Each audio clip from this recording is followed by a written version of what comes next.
Each, but, so, I mean, we can either like do our separate. Hey, Megan. Yes, hi. Hello, Professor. Megan, so in the room, we have Alex Staley and Ally Beckett on the Planning Commission. You have Matt, Simon, Melinda, myself. From the public, we have Ian Campbell and another gentleman. Hi, what's your name? Jason from the Observer. Okay, cool. Hi, Jason. Jason from what? From the Observer. Oh, okay, right. Hi. Star, right? Yes. Okay, great. All right, well, let's go ahead and get started. And I apologize for being online tonight, but that's where I am. But we will call to order and open to public comment for items that are not on the agenda. I'll throw an item in as a commission member, Megan, this will be unfortunately my last meeting on the planning commission. You are aware, Megan, because I emailed you directly, but unfortunately I'm moving for work and it's just not going to work for me to stay on the commission. So my term was coincidentally ending here. So I took myself off the renomination list. So. Well, thank you. Thank you very, very much for your service, Alex. You've really been a stalwart member of our commission, and we especially appreciate your efforts in the specific plans that we've discussed and entertained over the years, as well as all the heavy lifting that we collectively did in the form-based code. So thank you very much, and really best wishes to you in your next chapter. It sounds exciting. Oh, thank you. All right, great. Any other public comments? Okay, in that case, let's. Chapin is arriving, so. Okay, hi Chapin. She's coming in. The door. Okay, if there are no more public comments, we'll shift to the minutes. Did anyone have any substantive changes that we need to review? I had a couple of very tiny edits, but they were really just a matter of phrasing or a comma here and there. Oh, I always want to spell out the abbreviations, and even if I don't spell them correctly. Sorry about that. School resolution's horrible. Yes, just there was one change that I put in that didn't have to be there. Okay. Did you? Oh, yes. about eggs. Yes. Oh, no, that's, yeah, that doesn't have to be there, but. Okay. Is it something you want to discuss? Why I supported the change, because you can't be guaranteed you're not going to get a rooster egg if you Sure. chicks. Gotcha. And I love that our conversation ranges from the predictability of chicken eggs all the way to, hardy board as a material. This is an eclectic commission. Okay, any other concerns or things that we should discuss in the minutes? Any changes? Okay, I'll entertain a motion to approve. So moved. Okay, we have a motion. Second. Thank you, Kate. All in favor? The minutes as amended. Okay, great. All right, so our next order of business is the housing bylaw amendments, and I think that someone is talking us through this. Is that correct? Yeah, that's correct. I'll talk you through them. Okay. And let's see. If you can make me co-host, I'll share. There we go. Okay. All right.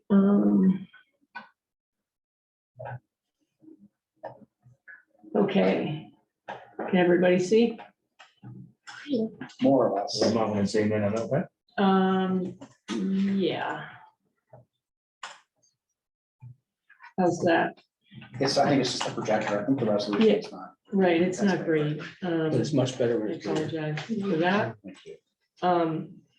Anyway, so we are bringing, we drafted some language around inclusionary zoning, mostly in chapter 11. Renamed the chapter including affordable homes and residential growth management. So basically what this chapter does is it establishes an alternate pathway to residential development outside of growth management for developments that provide affordable, a percentage of affordable homes. I'm gonna jump at, oh geez, what happened? Okay.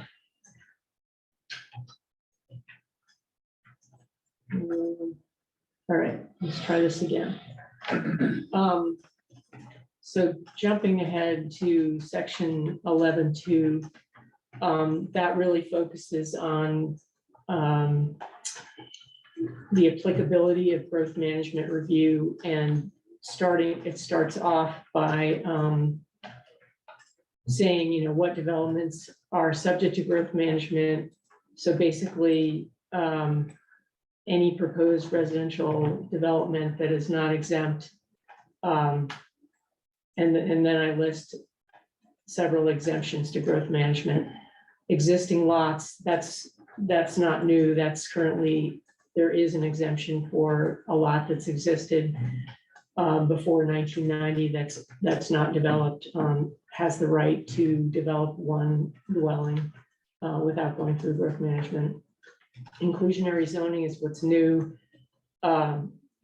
So new residential developments, buildings or mixed use projects that meet the inclusionary zoning requirements are exempt from growth management, but must meet all the requirements of inclusionary zoning. And also any adaptive reuse from non-residential to residential uses.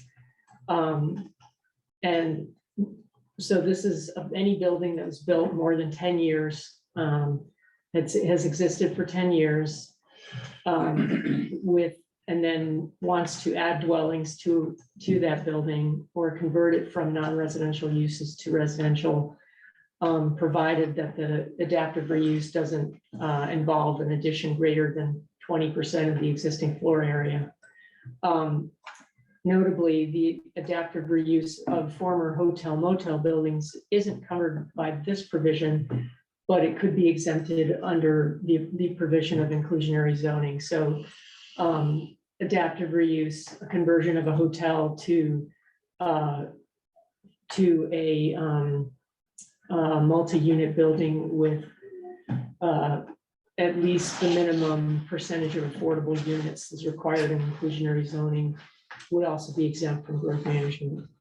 And then finally, the last exemption would be exemption for small projects. The reconstruction, conversion of, or addition to an existing single unit dwelling or parcel containing a single unit dwelling that results in no more than 4 total dwellings on the subject property would be exempt from growth management review.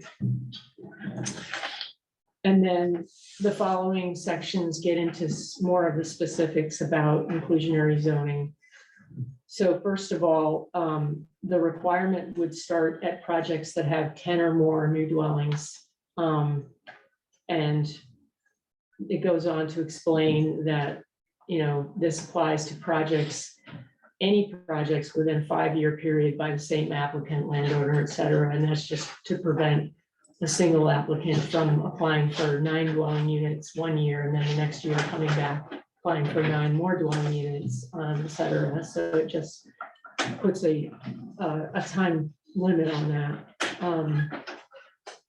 And then any developments 10 units or greater that don't meet inclusionary zoning requirements must follow growth management allocation procedures and scoring criteria, and must also provide a payment in lieu to the Williston Affordable Housing Trust Fund. Hey, Melinda, Shayla has her hand up. Oh, sorry. Yes. Hi, Melinda. So sorry. Can you go back to 11.2? I just have a very quick clarifying question. On the last two here, 0.3 and 0.4. I'm sorry if you said this, I didn't catch it. Are those new or are those true now? Those are new. Okay, So everything from inclusionary zoning down is a newly drafted provision. okay. And I think I understand where the first one, the adaptive reuse came from, and remember some of the cases you guys talked about. That one makes sense to me. I like 0.4, but I'm just wondering what the thought process was behind it. I think the thought was that this would be an exemption of small projects. So projects that would have a relatively small impact on provision of services in town. And, I mean, the number is sort of arbitrary, but we just decided a total of 4 dwellings or a 4-plex. And that's, the 4-plex part is consistent with the newly enacted S100, 4 dwellings on a parcel. I mean, when you think of like a small parcel, it still has to meet the access requirements. It still has to meet the density requirements. So, so there are some existing constraints. And we felt like it would not pose like an undue impact on neighbors or the town as a whole.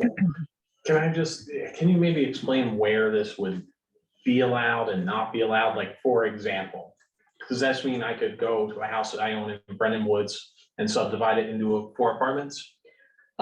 If you would still have to meet the density requirements and So there'd be a maximum density requirement in an area like Brennan Woods that would Right. not thresholds. But if I was say in the ag rural district or something, I yeah, might be able to do this on, like, if I owned a 20-acre parcel and I wanted to right. convert a building.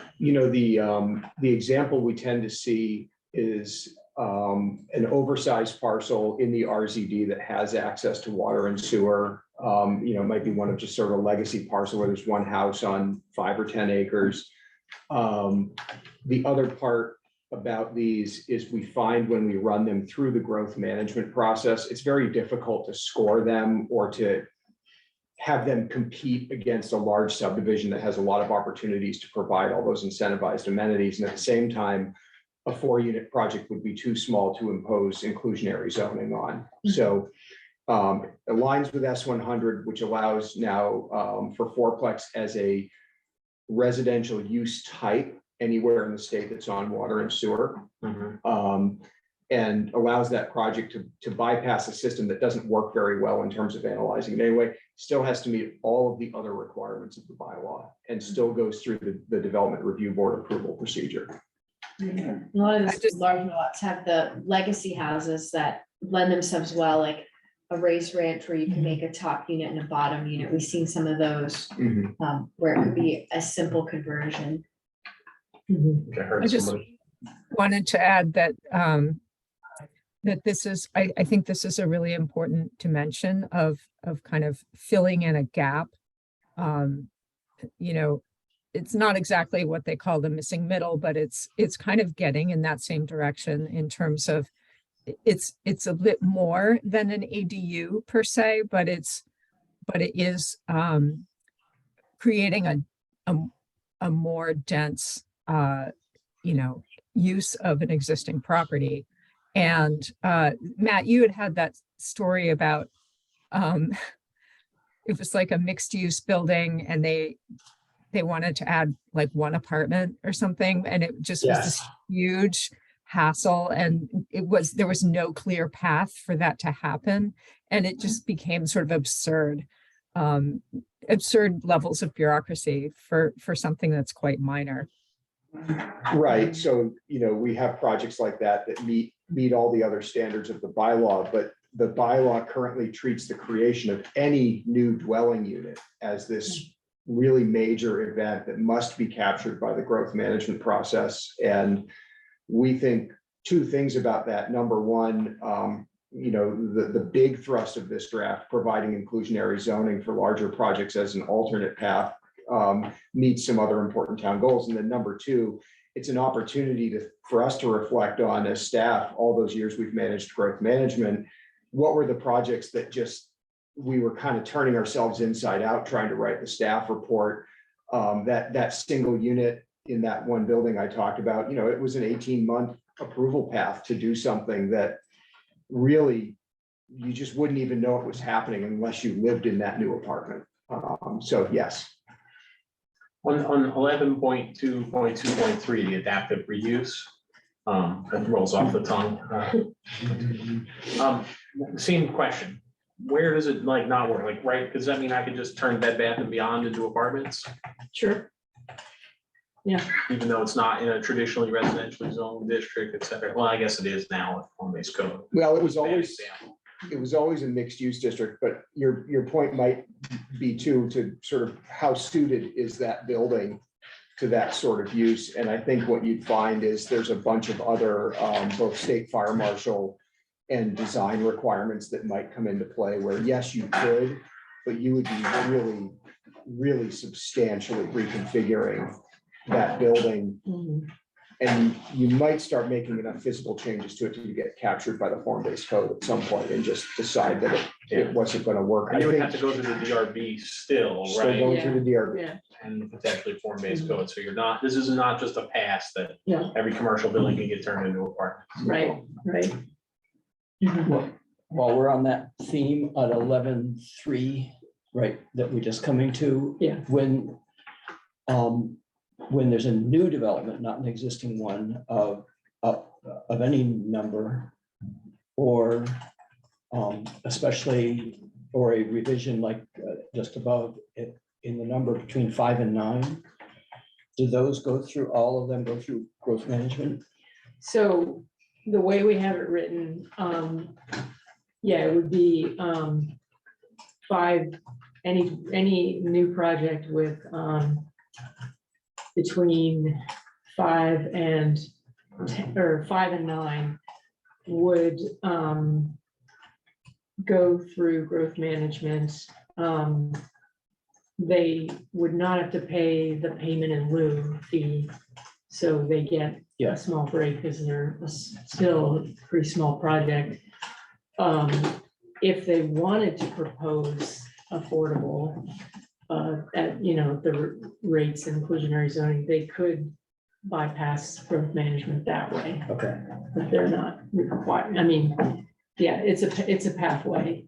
Yeah. Thanks. I put one really picky thing right at the beginning where you guys renamed this chapter Yeah. and put that first paragraph in there. You just said that this applies to developments that don't provide affordable housing. I think it should just say don't provide sufficient affordable housing to meet the exemptions. Because it's quite possible that a development could have affordable housing to go through the growth management plan. It just doesn't meet this threshold. Yeah. It's very picky. Yeah. No, that's a good point. Okay, so shall I move on? Okay, so payment in lieu. And then this is just going over what the definition is. I don't think it's really new. Let's see. And then what percentage of units required to be affordable? So developments with greater than 10 dwellings must include affordable dwellings at the percentages meeting one of the following criteria. So basically we took either at least 10% of the proposed dwelling units have to be perpetually affordable at 80% of area median income, or 20% of proposed dwelling units have to be affordable at or below 100% of area median income, or at least 30% of proposed dwelling units have to be affordable at below 120% of the area median income. So there's like 3 different Thank you Sort for of doing the pathways. sliding scale. Sure, yeah, that's what I had in mind. Can you remind us what the numbers are? Like 120% is how expensive is the house right now? Gosh. On rent for a 2-bedroom, you're probably looking at $2,600-$2,700 at Yeah, so 120% it's- median, 22 to That's 24 at We're not- 100%. Yeah, we're not talking about deeply affordable homes here, but sort of what I would call marginally affordable homes. Maybe workforce Yeah. is the, or some of the workforce is the better term. Right. Yeah.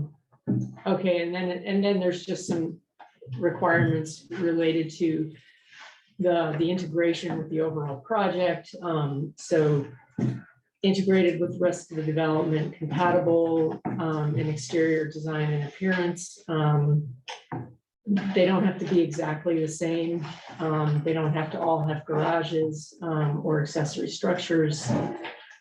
They can be, affordable units can be in less desirable locations, but they can't be less accessible to public amenities like open space or community facilities as market rate units.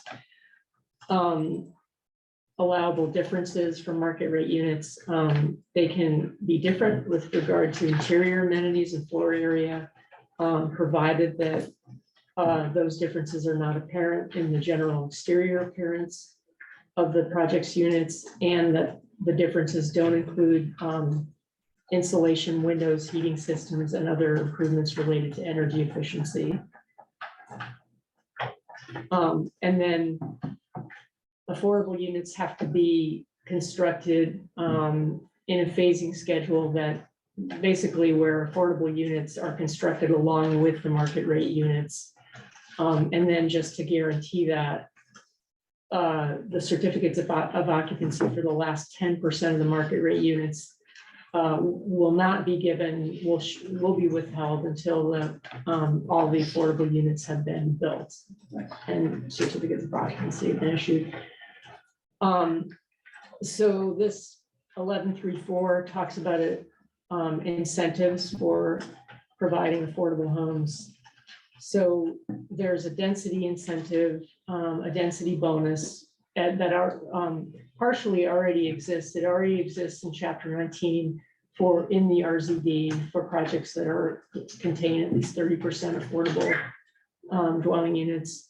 And I added a little bit in Chapter 19 that also provides that density bonus for affordable projects in other districts, in the mixed use districts in the Grove Center, for example.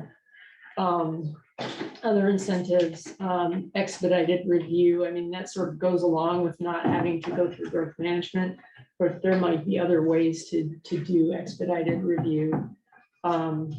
A waiver of certain permit fees and impact fees for qualified projects with approval of the select board. And then basically the section 1135 just talks about the guarantees to assure that perpetual affordability of the dwellings and, through deed restrictions. A lot of this we kind of already have, but this just sort of spells it all out in this chapter. Realizing a limited amount of equity from the sale of the unit to keep it affordable. And that's kind of how Champlain Housing Trust manages their affordable units. There's a cap on equity. And then also a cap on rent increases. Rent increases have to be within the allowed income within the Burlington, South Burlington metropolitan statistical area. And rent increases have to be approved by the town. And then this is a change from the town's current policy, but 1136 states that affordable dwellings need to be sold to households earning less than 120% of the median income. And projects that don't include affordable dwellings must instead contribute a payment in lieu fee to Williston's Affordable Housing Trust Fund. Melinda? Yeah. Can I just ask a question about that appreciation paragraph? It says it shall not appreciate more than 25%. Over how long? A year, a decade, a century? 25% of the increase in the affordable units value is determined by the difference between fair market appraisal at the time of purchase and a fair market appraisal at the time of resale. So, So imagine you buy something that's $250,000 mhm, and housing keeps going like this, it's $1 million. right. It's like worth a ton because it's in the growth center and we're out of land, whatever, Mm. in a year, 5 years and whatever. Like, how does that work? I'm not sure I understand. So we have something sort of like this in the covenants that we deal with now for required affordable units. In other words, there's a cap on the sale price, which naturally caps how much money the buyer can make when they go to sell the house. In conversations I have with prospective buyers who are thinking about buying a restricted affordable unit, they'll say, so does this mean when I go to sell it, you know, the market thinks my house is worth $1 million, but I can't sell it for any more than, you know, 650 or something. I just forgo that. And he said, yes, that's where that price looks. This is a little more nuanced way of doing sort of the same thing. But what I would say is, you know, if you talk to the folks up in Northridge, who's buying the affordable units, retirees who are buying the last home they'll ever own. And they're saying, let the kids deal with it. I'm not looking to make a bunch of money out of this house. I'm looking to live in it. So it seems that there's pretty good informed purchasing that goes on around that. And people think about how long they're going to be in the home and how much they're planning on treating the home like an investment. Yeah, no, and I've seen similar restrictions like I've dealt with in other states where it just simply says, like, if it was indexed to 120%, it just remains indexed to 120%. So it can't grow any faster than the income grows in the area. That's what keeps it perpetually affordable. This is just, I mean, I'm a pretty smart guy who deals with finance all day long, and I don't understand this. So I would just suggest, like, it might be worth looking at the language. Huh, like, do you have any like specific language, that you could, maybe just?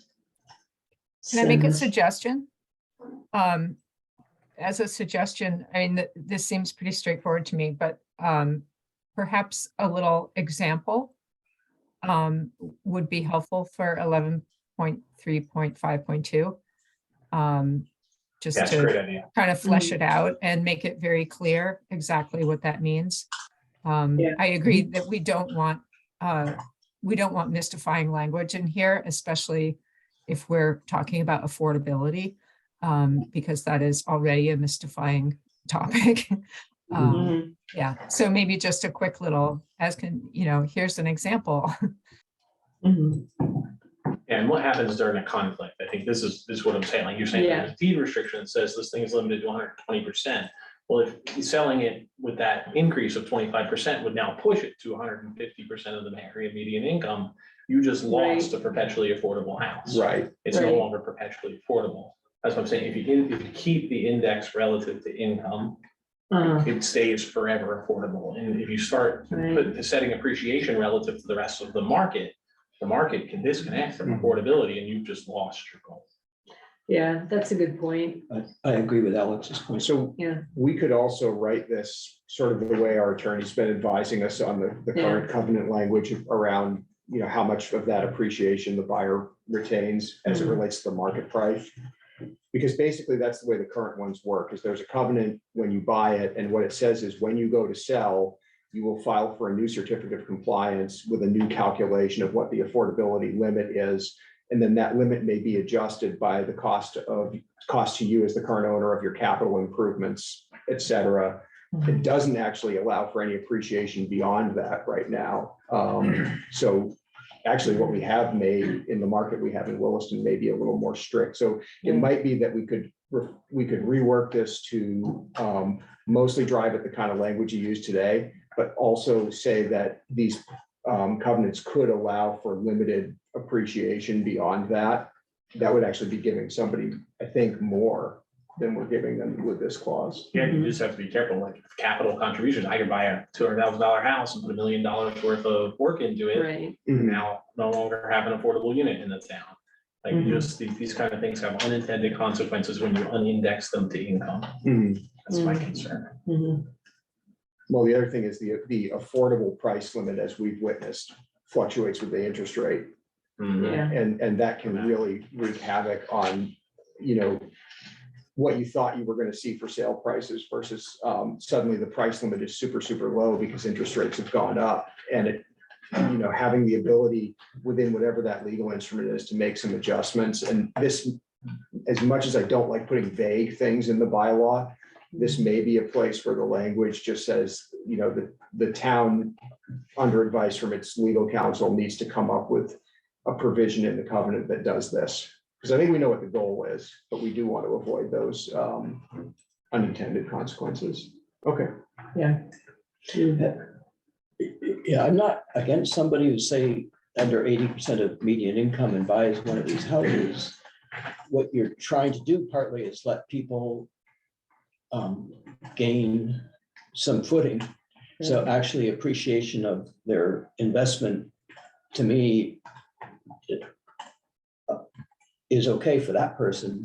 You just can't sell it for more than what the current level is my, yeah. So to me, we're not trying to take away any profiting from somebody appreciating, having appreciation in their value, Mhm. but we are trying to make sure it's then affordable for the next buyer. Is that? Right. Yeah, Okay. yeah, that's kind of what I was thinking. But I have a problem with the next one, which is if somebody's at 120% of median income, right now that's over $100,000 in Chittenden County, right? And so if that person, if people in that income category are snatching up ones that are at 80, built at 80, being sold at 80% of Mhm. median income cost, we're still shutting out the people that we were trying to make housing affordable for. So it feels to me like if we have I'm glad we have the sliding scale, Mhm. but it feels to me like we need it here too, which is if it was built affordable for someone at 80% of median income and they're at 120%, they don't need that. Mhm. And someone else does.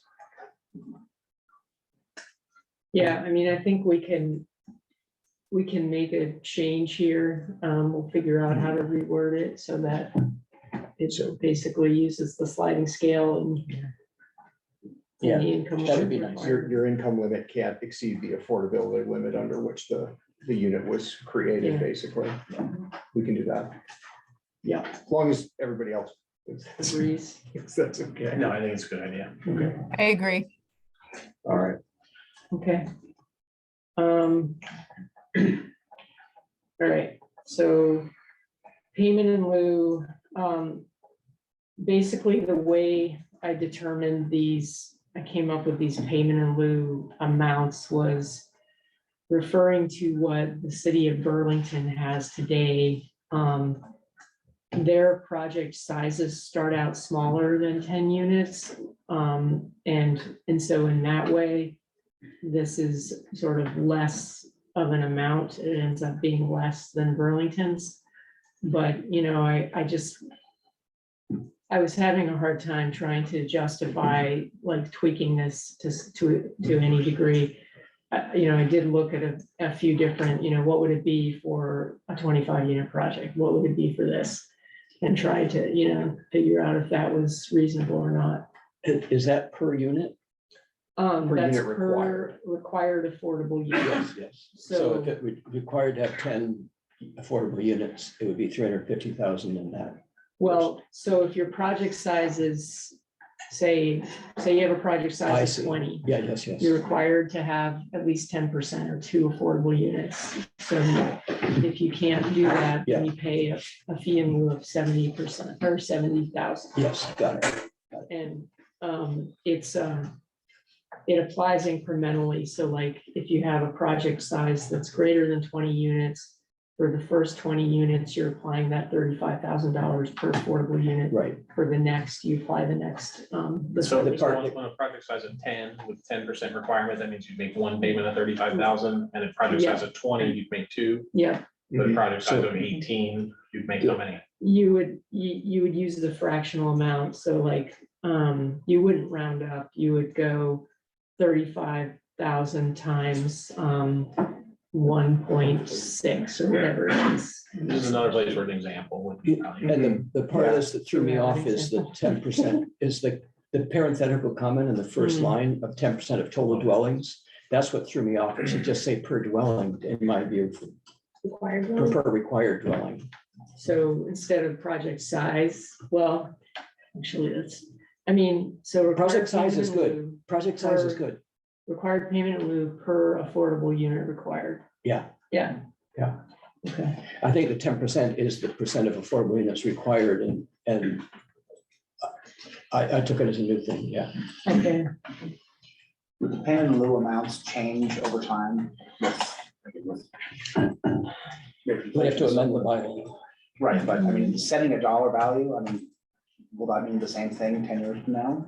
I'm just. Well, they could be adjusted with, I would say future amendments could pretty easily adjust that. And I think that'd probably be the way to do it. Because it'd be good to see that value, increase as cost of living, whatever the metrics are. Yeah. Not just be a static thing that stays for 20 years. Yeah, and We may want to change what they are up or down based on what happens too. right, Mhm. like you may want to monitor this and see how it's working and then change if needed.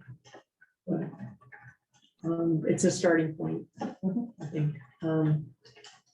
Okay. And then basically, I think. whoop.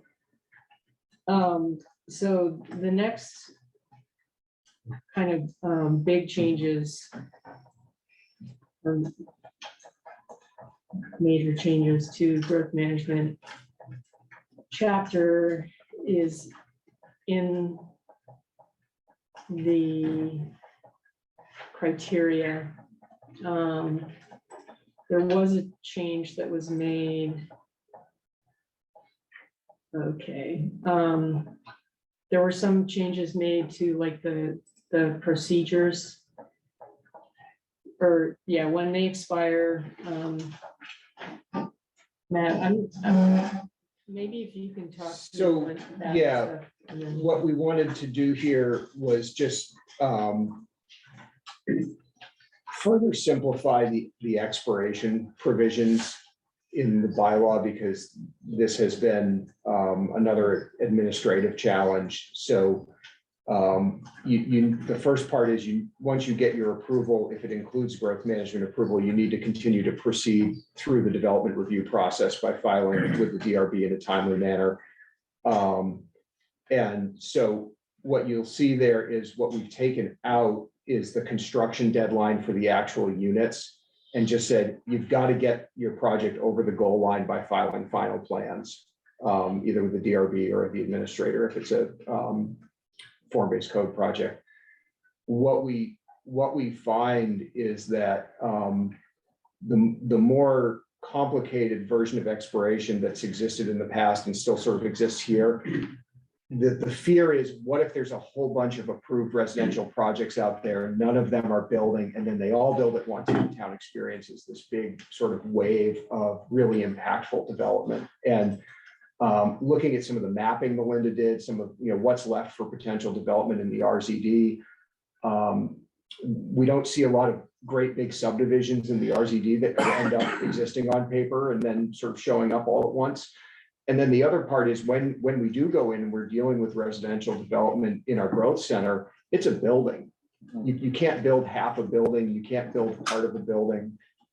The approvals and the growth management allocation is going to be issued more or less on a per building basis. So you're either going to get it over that goal line and get going on it, or you're not, and it's going to expire. So that was the intent of this language. And I think, And then Yeah, I'll just say a little bit about 11.623. These projects that have obtained an initial allocation, they've gone through growth management, they've obtained some allocation.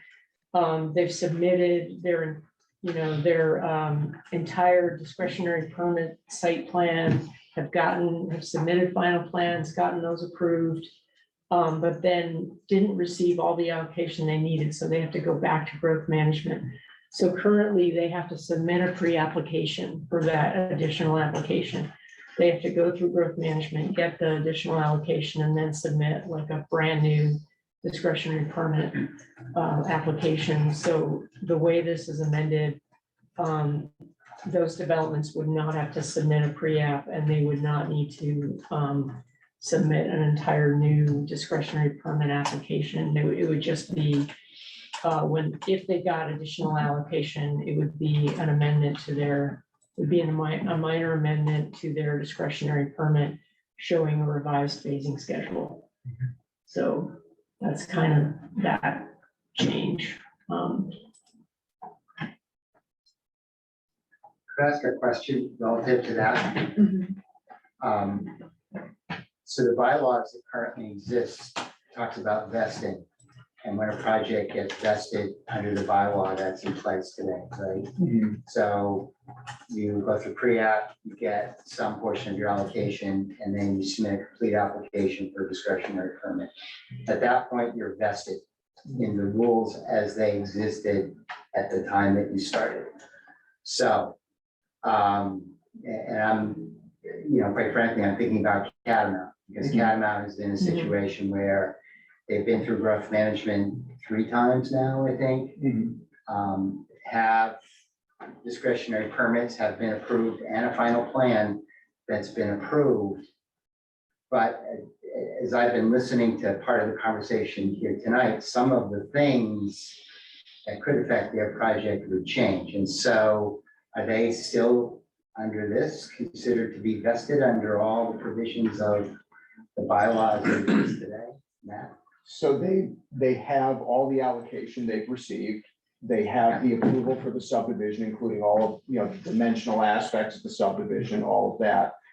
If they did apply for more allocation, there's going to be a slightly different scoring system at this point.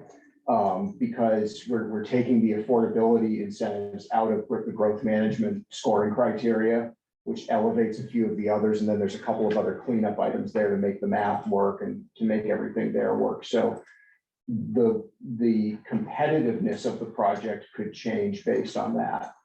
But you've got your approval, you've got your layout, you've got your subdivision, you've got all the allocation you've already received. When you come back to get new allocation, you're competing under the scoring system as it exists at that time. Okay, but there's some of the things that I heard Melinda talking about in terms of certificates of compliance and things relative to affordable units. And so I'm wondering if those things are would somehow reach backwards. That's really. I hear your question. Okay, so in terms of the affordability that was promised as part of a prior approved subdivision like Catamount, it's going to be managed the way it was envisioned to be managed at the time it got its approval. So what did an affordable unit, what did affordable mean when affordable was promised as part of Catamount? Right. And that would be the way those affordable units would be required to, that's what they would be required to comply with going forward all the way through approval and CO. So yes, they are vested in the version of affordability that was in the definition at the time they were promised as part of the application. Okay, that really goes to the heart of my question. I appreciate that. One last question, if I may. Under these rules as they are drafted now, would there be an incentive, as you would understand it, for somebody who is vested, like let's say Catamount, for example, is vested under the old bylaw, is to somehow apply under these rules? Would there be any advantages that they would gain as part of that, potentially, that you could think of? So if let's imagine that the conventional growth management system is very constrained. There's not enough.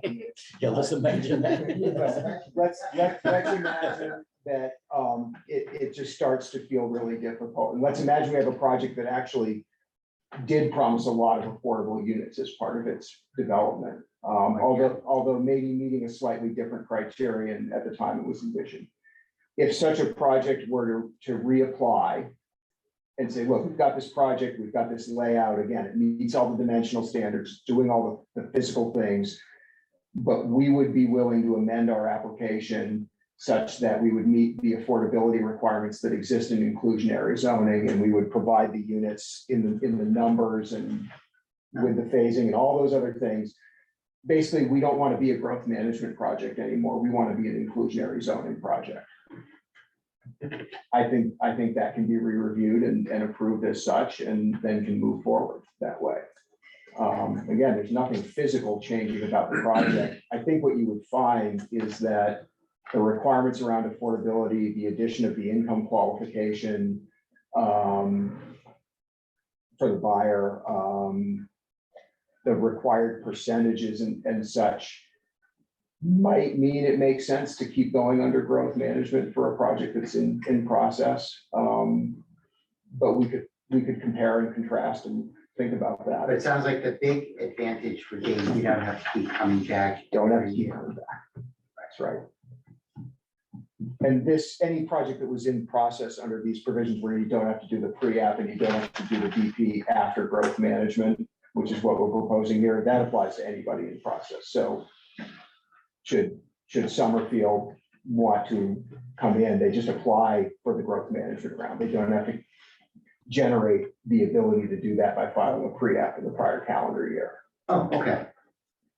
We haven't found that to provide a whole lot of value to the process. Nor do another DP afterwards? No. Just, it would be an administrative amendment to final plans acknowledging more units have been added to this project. Thank you. Yeah. I just want to remind everyone that we do have a packed agenda tonight, and as fascinating as all these conversations are, I think we need to move on to the rest of chapter 11, and then we have some more to do before we even get to the Glacier specific plan. So sorry to be the disembodied voice from beyond, but let's try to stay on chapter 11 for the moment.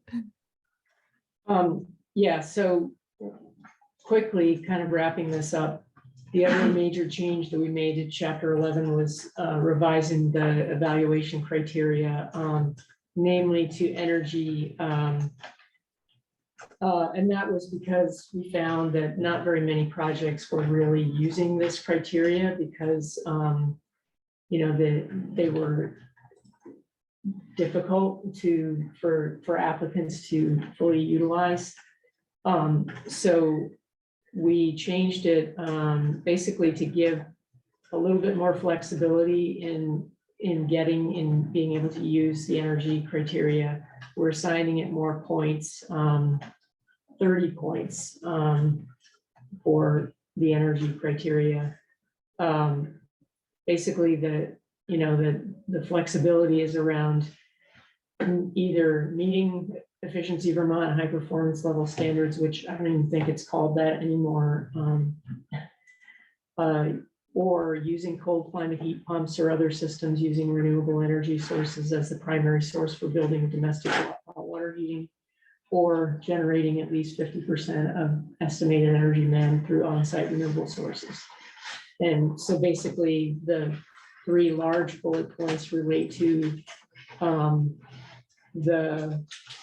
I see. Yeah, so the top one is 100% of all units incorporate at least two of the following elements. And then the next one, 100% of all units incorporate at least one of the following elements. And then the last tier is 50% of all units incorporate at least one of the following elements. So that's basically the major change in the criteria. Is this where we dropped the storage of Yes. energy? And I was against dropping the storage of energy. I know that at the moment it's not economically capturing people doing it. But with various programs that we might get from Green Mountain Power, I think that's a very possible in a year from now, they'll have something where someone could put storage in and, or maybe just reduce the amount, because distributed storage is a key part of the long-term resilience of the grid and how to deal with renewable energy. And so I don't want to take out having an incentive for stored electrical energy if other people would agree with that. We may want to tweak it, but I don't think we should remove it, because I think it's a laudable goal. We could add it as just one of the things that people can pick from at least. And I think I'm thinking about the O'Brien Brothers project that was recently announced, where every new house is getting 2 power walls, basically. Yeah. So we could just talk about energy storage sufficient to do Yes. whatever 1 or 2 power walls does. And I have 2 power walls in my basement, because Green Mountain Power had a program that cost me $1,000 each, but they use them to shape peaks. And so at that rate, that could be very much a part. And so that's why I feel like we should keep it in there. Okay. Megan?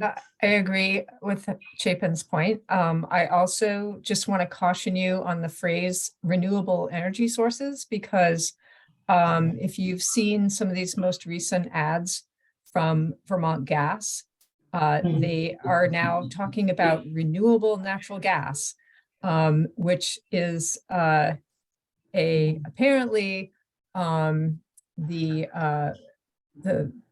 processing of manure off-gassing.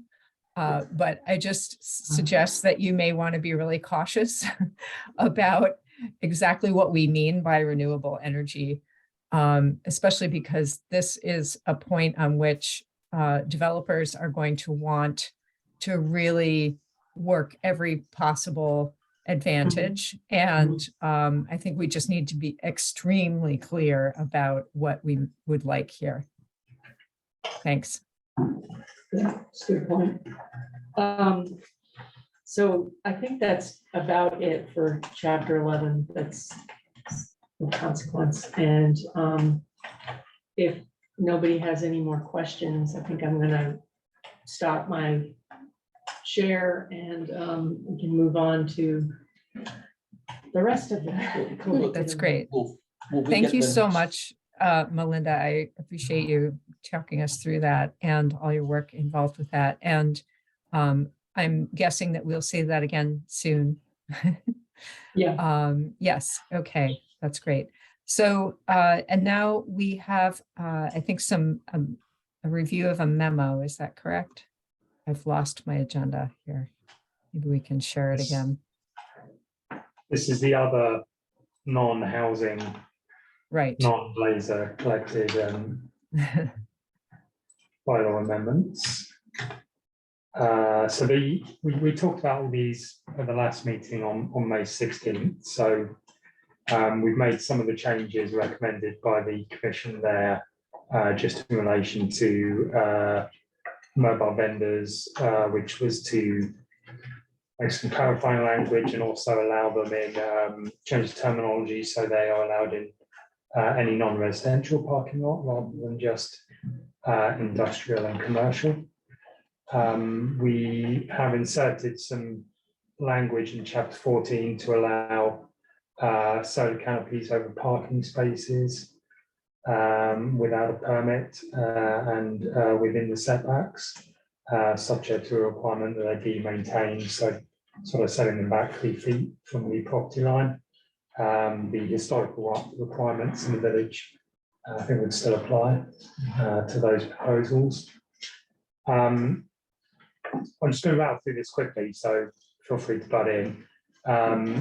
The changes to chapter 17 are to allow EV charging stations in any sort of zoning districts or commercial, well, basically non-residential zoning districts with administrative permit, but they still do need to meet the signage and lighting requirements.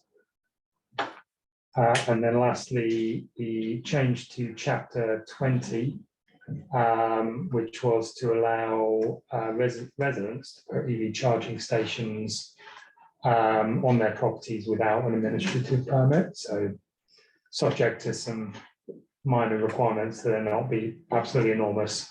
They can just install those without coming to see the zoning office. And then the last one was the one we mentioned about keeping chickens on smaller parcels than 1 acre, which will sort of facilitate what we think is probably already happening in the village and residential zoning districts. Melinda, we didn't actually cover density. Was that?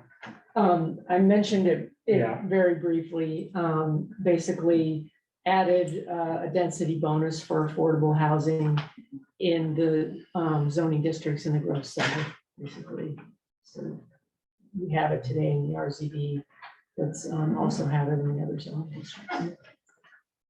And there's only a fraction of the growth center that has a density metric anymore anyway. So we're talking about like outer mixed use Yeah. commercial, Taft Corners north of Finney, which has an approval for something else right now, but if that changed. Mhm.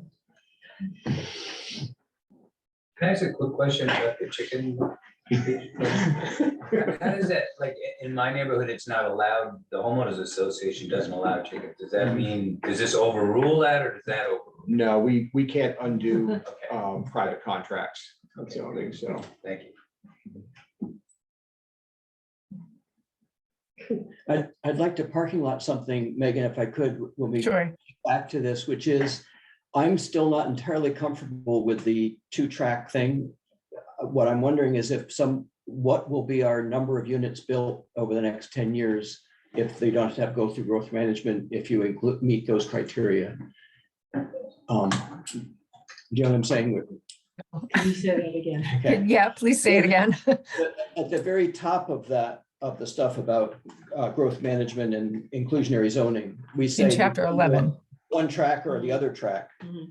And I'm still not comfortable with that very basic thing, which basically says we could have an unlimited number of houses built over the next 10 years if they meet the inclusionary zoning requirements. And I'm Well, trying to they would, understand. they would still have to go through development. Right? I mean, there are other checks and balances. There are other things that would control it, but not the number. And you know what I'm saying? Growth management now says there'll be a certain number of units per year. Yeah. This track of inclusionary zoning says limits or a number of units is off. There's plenty of other controls, but there's no longer any growth management for those projects. So this is like the question that Jean had in the select board meeting a couple weeks ago. Is that correct? Do you remember that, Melinda, when? Yeah, I Yeah. do. I Could mean, you speak to that? Sure. So if most of those units were in the growth center, then I think it would be a positive thing. If some of them were in the residential zoning district, I think there are very few lots left that could support a very large project. Like there's literally, I don't think any parcels left that could support a project that's 200 units.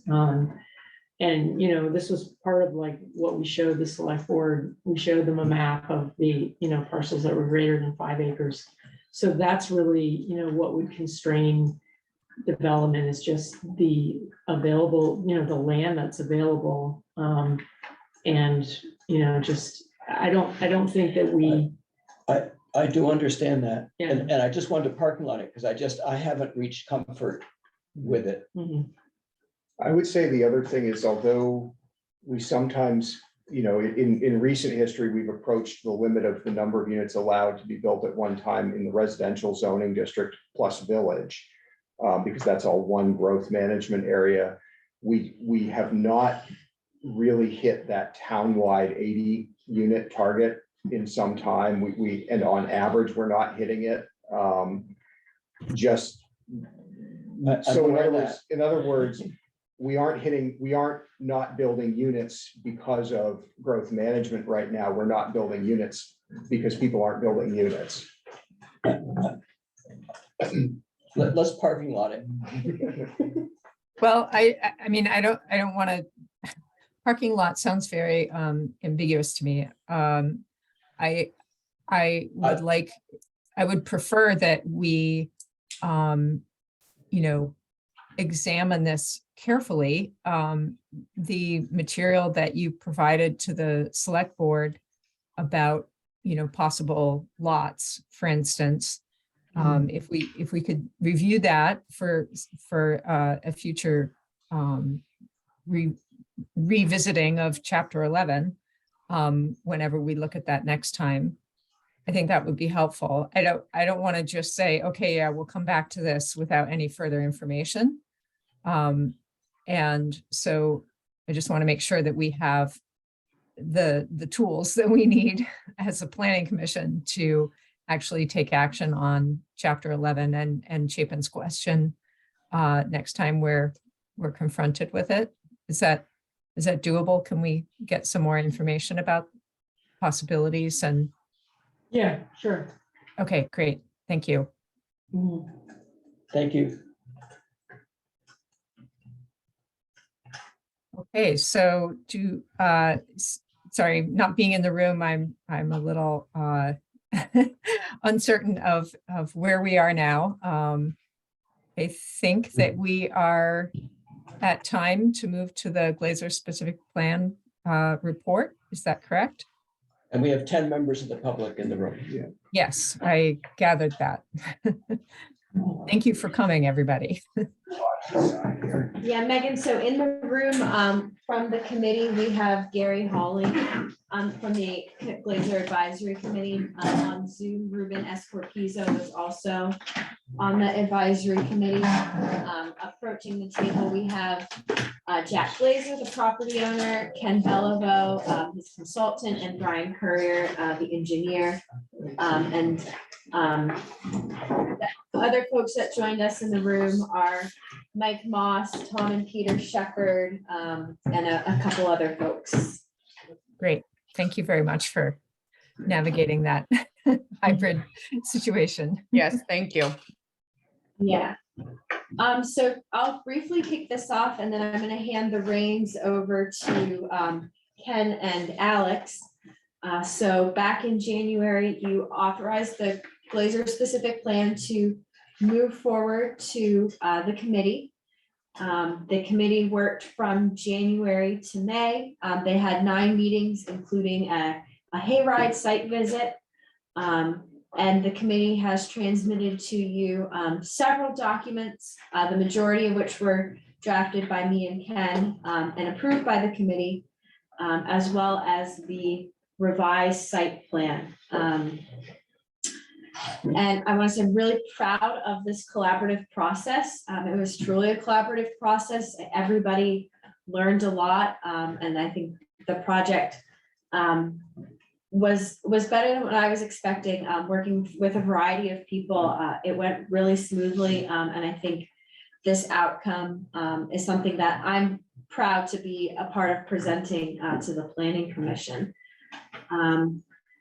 The next step, everything that the Planning Commission has in front of them is ready to move forward. If you wanted to warn the town plan and bylaw amendments, at the very end, I do have that transmittal motion for you. As part of that, if you were to authorize this to move forward, I would want to do a little bit of legal review before we schedule a public hearing, just to make sure that these bylaw amendments dot our i's, cross our t's in terms of the legal steps that would take place. I'm not anticipating anything extremely complicated, nothing like the last specific plan where we were involved with V-Trans right-of-way, but just a little legal process check. If you're ready to move forward with a public hearing tonight. With that, I will turn it over to Ken and Alex. Can let you go present and I'll add a few comments at the end. Okay, thanks. Well, thank you all. And I want to echo some of what Emily just said, which is that the committee process worked a lot better than I had feared. And I too am very proud of what has come out of the process so far. You know, suffice to say, I would not have been willing to attach my name to something that I didn't think had potential. And I think what we have now today supersedes and exceeds anything that the town has ever seen in terms of something being offered via the specific plan process. I know sometimes people talk about the fear that that this might set a precedent. And I think it does or will set a precedent. It raises the bar in terms of what would constitute a substantial public benefit, and clearly far supersedes anything the town has gotten in the past or anything that's been pledged by an applicant as part of a specific plan in the past. So those would be just a few opening comments. So the report that Emily and I drafted and the committee reviewed, it essentially summarizes the plan and goes through all of the specific elements in the charge. I don't know if the committee wants us to just go through all of those now, or if you'd rather get sort of an overview of what the plans are. My thought was to just sort of talk about where the plan was back in January when we were last with the Planning Commission and where we are today. And you could see those differences. And then perhaps we can address some of the specific items in the charge as they played out in the plans. The other thing I would point out is one of the things that we provided was this little matrix here, which I'm quite proud of, which essentially in the two columns there, the middle column summarizes just some of the facts of what was in the plan back in January when it was in front of the Planning Commission, and then what's included in the plan today as coming out of the committee. But I think the best way to talk about the plan is to literally look at the two site plans, comparing what the committee saw, what the commission saw back in January versus what the committee has seen recently. So this is what the latest version of the plan that the Planning Commission saw back in January. Essentially, you had two development areas, a north and a south development area. North is pointed to the right-hand side of the diagram there. There was a wetlands area in between the two development areas and two open space areas, a southern and a northern one. The substantial public benefit is really tied to those open space areas. Number one being the northern area to preserve the view shed from Mountain View Road that's been identified in the town plan as being desirable to be preserved. So that was part of our proposal, and that was just shy of 12 acres, I believe, that we are proposing to dedicate to the town. So basically to give to the town. The southern open space area, which we know has a significant amount of wetlands in it, that was also tied to the substantial public benefit because a significant portion of it is used by Windswept Farm. And the commission heard a number of people who commented about how important the operation of Windswept Farm was to them, and that people really valued it as an important community asset. But this shows you, number one, the two development areas, the extent of the open space in both areas, where the dwelling units would be, et cetera. Now, relative to that plan, part of the charge item was that the commission wanted us to look at a possible point of access from Mountain View Road so that not all of the units gained their access off of Old Stage Road. Another part of our original request was because that southerly development area would have more than 40 units, which is a pinch point with the regulations as they exist today. We were asking for some alternative emergency access route that would potentially, be a second point of access to the southerly development area. So we've been able to tweak some things. And as part of that, you have this plan here today. This is the current plan. And in the current plan, you still have two open space areas, although the one to the north is roughly 15 acres now versus roughly 12 acres. So it's gotten larger. And in terms of view shed protection, that open space area abuts up to this protected wetland. So essentially it leverages the amount of protection of the view shed, even though it's not part of the open space that's being offered to the town, but you couple those together and you get an enhanced effect. And so the northerly development area has its access proposed from Mountain View Road over on the far west side. And there's a stub street connection there to the Larson property, should that property want to come in and develop at some point in the future. And then in the southern area, we were able to work it out so that we could meet the minimum distance requirements for 2 points of access onto Old Stage Road. So now, instead of having a development area of greater than 40 dwelling units with only 1 point of access, this horseshoe-shaped, appropriately enough, horseshoe-shaped road has 2 points of access from Old Stage Road.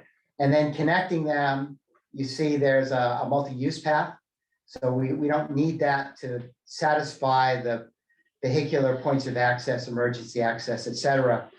But you really still see that feature, although now it's really would just be used for non-motorized travel, walking, biking, things of that sort. So we've addressed the access issue as far as for everything off of Old Stage Road. We've addressed the issue as far as no more than 40 units off of 1 point of access. Some of the other comments that were made, and this is back, the planning commission included in the charge, was that the original plan back that you saw before was really rather monolithic in terms of the types of dwelling units being offered. I think there was one single family or one or two single family, and the rest were all duplexes. So what you see today contains a much greater mix. There are more single family units, both on individual lots as well as footprint lots, as well as duplex and triplex units. And that would allow for units to come in a variety of different price points. 10% of the units are pledged as being perpetually affordable at 100% of the area median income. And there are some neighborhood recreation areas, which we were also asked to include as part of the plan. And I think we were at 93 dwelling units back in January. The proposed plan is for 109 dwelling units. The other thing that I would mention is that our original request was, we're essentially asking for an alternate build out or phasing schedule that would be separate from the growth management process. And what we originally asked for was a maximum of no more than 25 dwelling units per year. We've sharpened the pencil and determined that we could live with a maximum of 18 dwelling units per year. So our request is revised down to that. And on that note, I do want to say that I've heard it pitched back to us where it says, well, they want to build 25 dwelling units a year for 4 years. It's like, no, that's not what we're asking for. We're saying is no more than 18 dwelling units per year. And, as Matt was alluding to in the earlier presentation, the way things actually build out in real life, it tends to not be steady state. There's a certain amount of variability, and a project it typically starts off, there's a lot of work putting in infrastructure, some units get built, then there would be, if market conditions are right, a lot of units would be built and then it would taper off at the end. So it's not 18 dwelling units a year for whatever, 5, 6 consecutive years. It's no more than 18 dwelling units a year, understanding that the town has concerns about not having everything come online all at the same time. So Alex, what did I miss? I'll back it up from the specifics of the plan to the process, right? I enjoyed this as well as a specific plan because I think it achieved the goals of a specific plan in the sense that what we're trying to do here is have a substantial public benefit in two things. One is the preservation of that view. Emily, would you be so kind of just bring up that map again? I think it illustrates everything the best, right? The preservation of that view. We all know that in the area to the south and west on this plan, there are significant wetlands. They're not mapped out in dark green here, but we know there's not a significant amount of buildable area there. But in the area that is being preserved for the view shed, it's identified in the town plan as something we want to preserve. Any other developer coming into here, that would be the only place they'd have a chance to meet the density that is actually allowed in this plan. And so I think the fact that you guys really stuck to your guns in this process and have put, put renders together of what this looks like. This is taken, I think, can clarify right from where that road is going to intersect. Right, with right at Mountain the northwest corner, right at Mountain View Road. View. Yeah. So, I think that this plan preserves the view shed. It preserves that working landscape that the Moss Farm today uses and that others may use in the future permanently for the town, which I think addresses a lot of what the community brought to us in the initial comments about even going into the specific plan process. This desire to preserve some of the rural characteristics and view characteristics of Williston and not just have infinite housing sprawl up to the edge of every road. It's been wonderful working with the applicant. They revised the housing types, they revised parking, they revised recreational facilities, and a whole bunch of things about this development to try to increase what they would have scored under the normal growth management plan. So this is a community that would, had it gone through growth management, scored really quite high anyway, as it's now developed. It adds to our trail system, our multi-use rec path system, in a very significant way, and it preserves those. And I think, in general, the applicant was just very responsive to all the members of the committee. I'll let the other members of the committee please chime in and tell me if you disagree. But I feel like this was a very collaborative process, and what came out the other end is a development that really meets with the character of Williston and provides two really great resources to the town for conservation.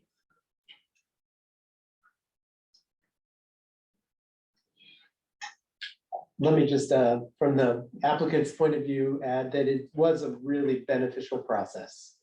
And I was a little skeptical going into it myself. I'm really proud of what came out of it.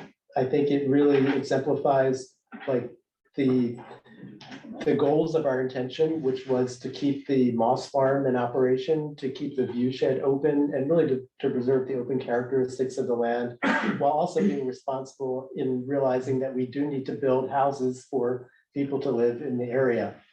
So I'm grateful that the Planning Commission is going to consider this again. My wife Kate and I are very grateful to the entire committee, and we really think for us that this is something that we can be proud of, for not just for ourselves, but also for our heritage.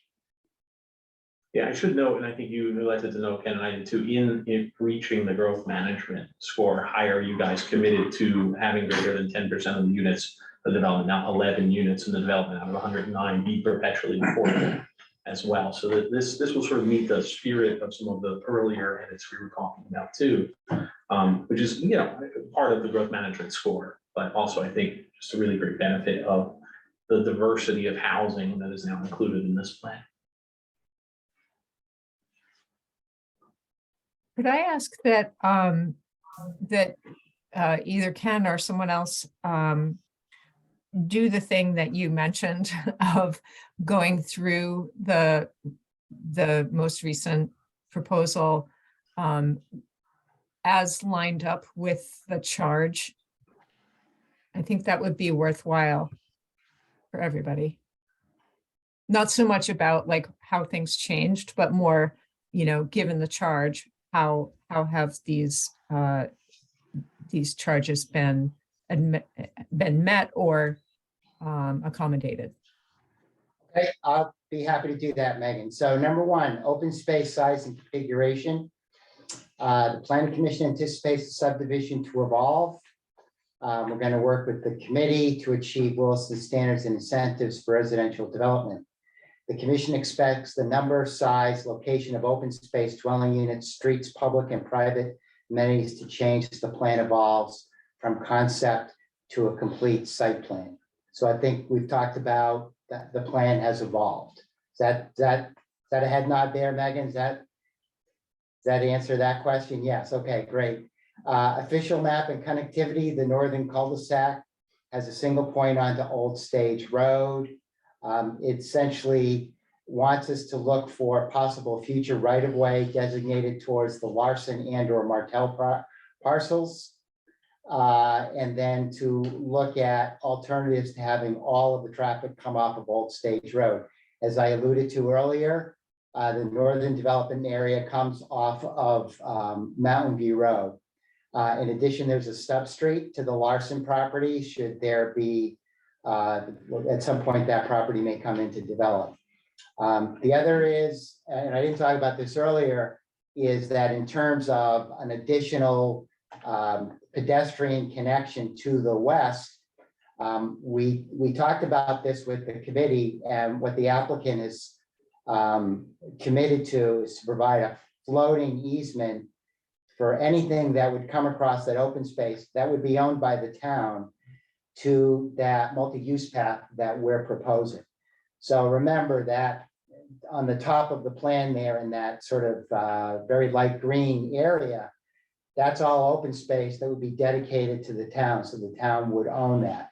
And so there's two different places for possible, mapping out a path or trail through there is likely to be difficult. And we received some comments from Tina Heath with the wetlands program at the state. Not a surprise, there's a lot of wetlands there. There could be challenges in gaining some sort of connection there. But in the event that it's possible and could be worked out, you would be able to connect it to that proposed multi-use path that we're going to construct, linking the southern area to the northern area. So we've addressed that in that way. I'd like to comment on that later when we get to after you've gone through. Okay. So that's number two. Number three, growth management score. It asks us to score at least 50 points. We scored 52 points. Do you want us to go down through each item in the growth management thing, Megan? We can. Is that in the comparison matrix or table that you had a moment ago? It's not. It's just sort of facts about the plan, not necessarily related to the matrix per se. And Emily, did we include the scoring sheet, the revised scoring sheet? Yeah, we included their growth management questionnaire. So on process, what we did is, as staff, we treated it like a normal growth management project. They filled out the questionnaire. I had all the planners, 5 of us in the office, blind score the project. And we came up with that average, the same way that we would recommend a score to the DRB for a public hearing. We did that same process here. And I think it was 52 or 53 points. No points in energy efficiency. The 4 points in affordable housing. Housing choice, so they went from that couple of duplexes and a few carriage homes to smaller duplexes and added in triplex and a variety of lots. Provide neighborhood space, they added the neighborhood building, the multi-recreational court, neighborhood and community gardens. And then paths and trails. They're required to build sidewalks along new and existing streets or a multi-use path where that's shown on the official map. They're accommodating the connection towards Martell Park. Neighborhood design, this was thinking about how the neighborhoods are clustered. They have that connection with a multi-use path, and they're getting those bonus points because the open space, not only will it be designated on a site plan, it's getting the bonus points by offering dedication to the town. Here's where the Planning Commission discouraged garage for design. So part of growth management, those front porches are going to be offset from the garage. So There'll be a pedestrian connection to the sidewalk. And they are proposing sustainable transportation points. A transit shelter, carpooling spaces, and bike storage. Those will be co-located with the neighborhood building. So they achieved that 50-point minimum. And in terms of process, when this goes to the Development Review Board, that corresponding bylaw language, the Development Review Board needs to make a finding that that score is upheld as part of the discretionary permit approval. Okay, I had several questions about some of these items, and I know that Chapin also did, and perhaps other planning commissioners do. Would we have time to look through these a little bit right now? Is that kosher with everybody? Okay. I guess one of the first questions is why there were no points awarded for energy efficiency, given our I'll address climate this one, emergency. What's the story with that? Nobody scores for energy efficiency. The net zero ready standard, there's only been one house ever proposed to meet this in all of growth management. So absolutely nothing in growth management has ever achieved points here under the current standard. That's why they're rewriting the standard in the language we reviewed earlier. This Okay. is. So All what right. I would add to that, Megan, is that, so this project is gonna have to go through Act 250 review. And as part of the Act 250 requirements, we're gonna have to meet the stretch code energy requirements. That doesn't get you any points in growth management. I see. So it's more than the state minimum for just, an ordinary person building a house. But under growth management, as it currently exists, it doesn't get you any points. So, and as Alex has pointed out, and I've heard from other people as well, other than somebody who's proposed to do it as part of a custom built house, who's yet to actually do it, no one's actually done that yet here in Williston. Is proposed anything that would get those points. So that's where that is. Okay, thanks. I have a few other questions, and then I'm happy to open it to other planning commissioners who may have questions about these items. I'm a little curious about, is it correct that all of the units are 2+ bedrooms? That's correct. Well, I don't think we ever put an exact bedroom count, whether they're 2s or 3s, but generally speaking, they're all 2s and 3s, but I don't think we ever created a finding on the amount of bedrooms that were proposed. Yeah, we talked about this quite a bit in the actual committee meetings. This was brought up often in terms of the diversity of housing. I think Lisa brought it up a lot, that there's nothing that requires anyone to build necessarily this number of bedrooms as they go through the actual build process. So this is about how many are going to be allowed, how many will fit in this design map. So if somebody came to them on a single family lot and said, hey, I want to build a 2-bedroom or even a 1-bedroom, first floor master, that can be done. It's just that, this is the market for housing.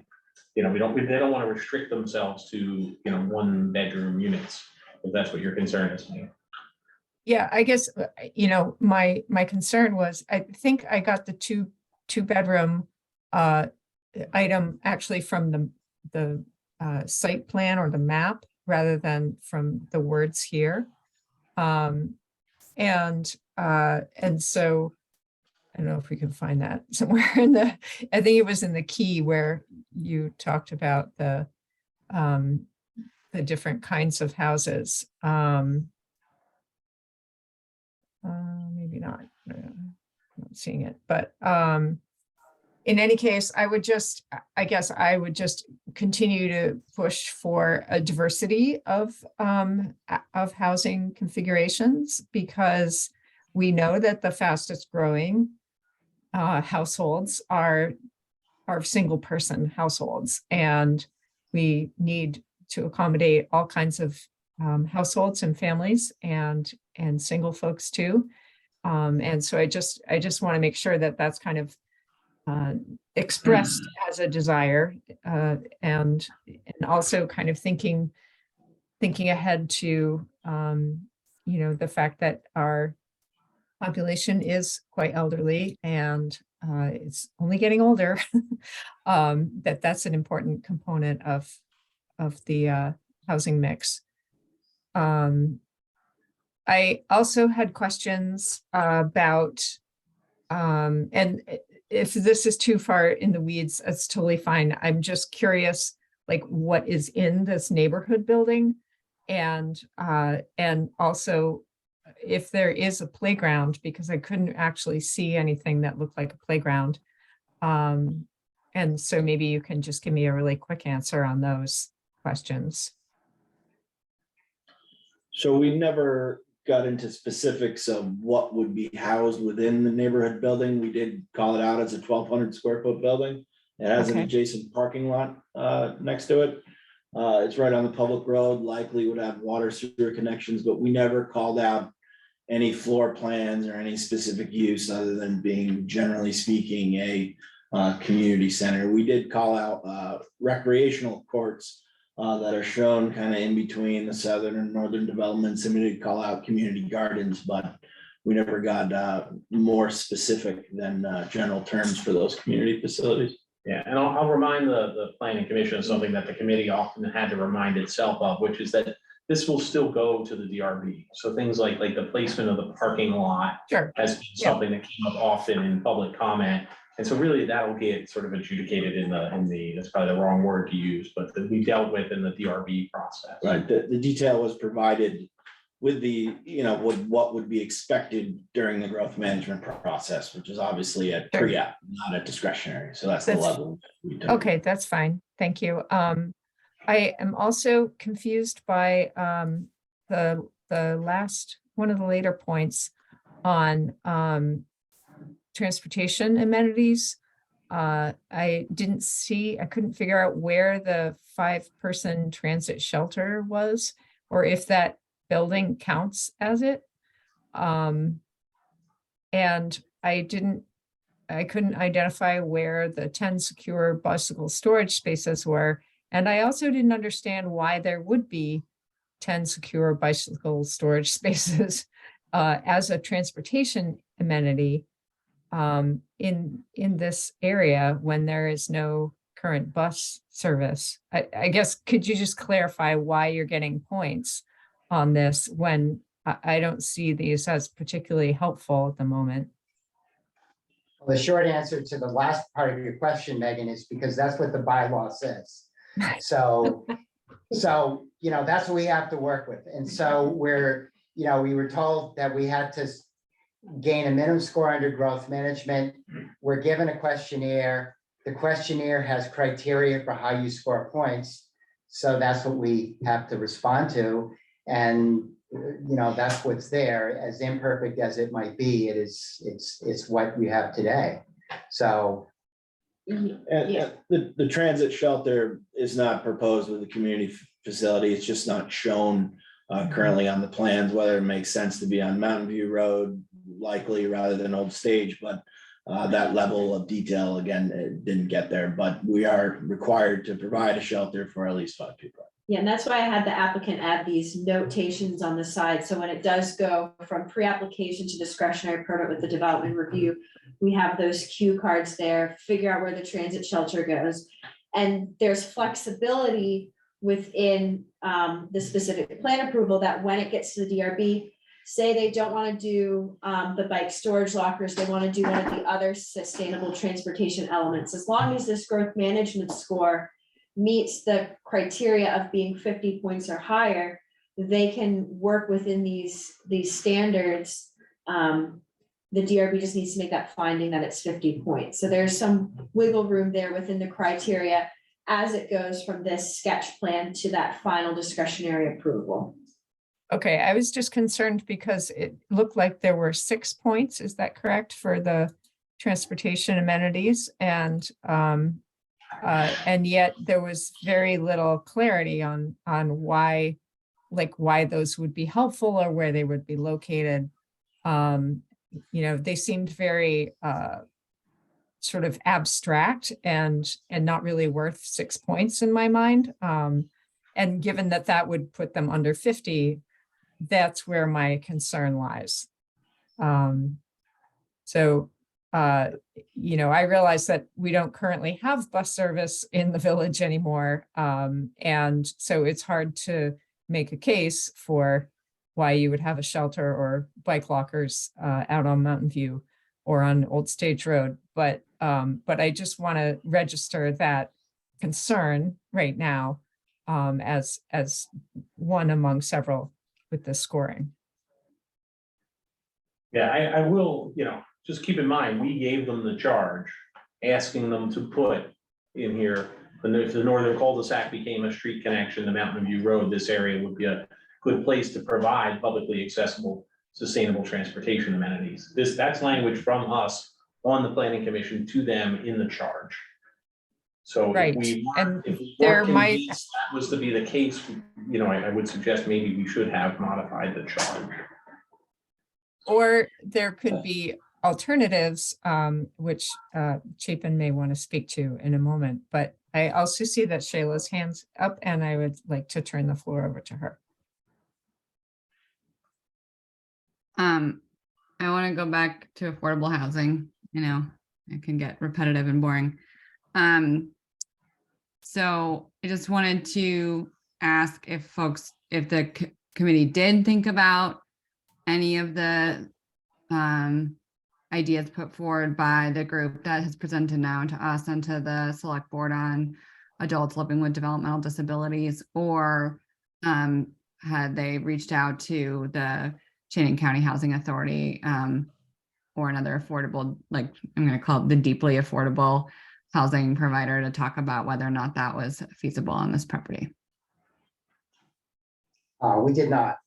So we were using the growth management paradigm to address affordable housing and using the criteria that are there in the growth management paradigm.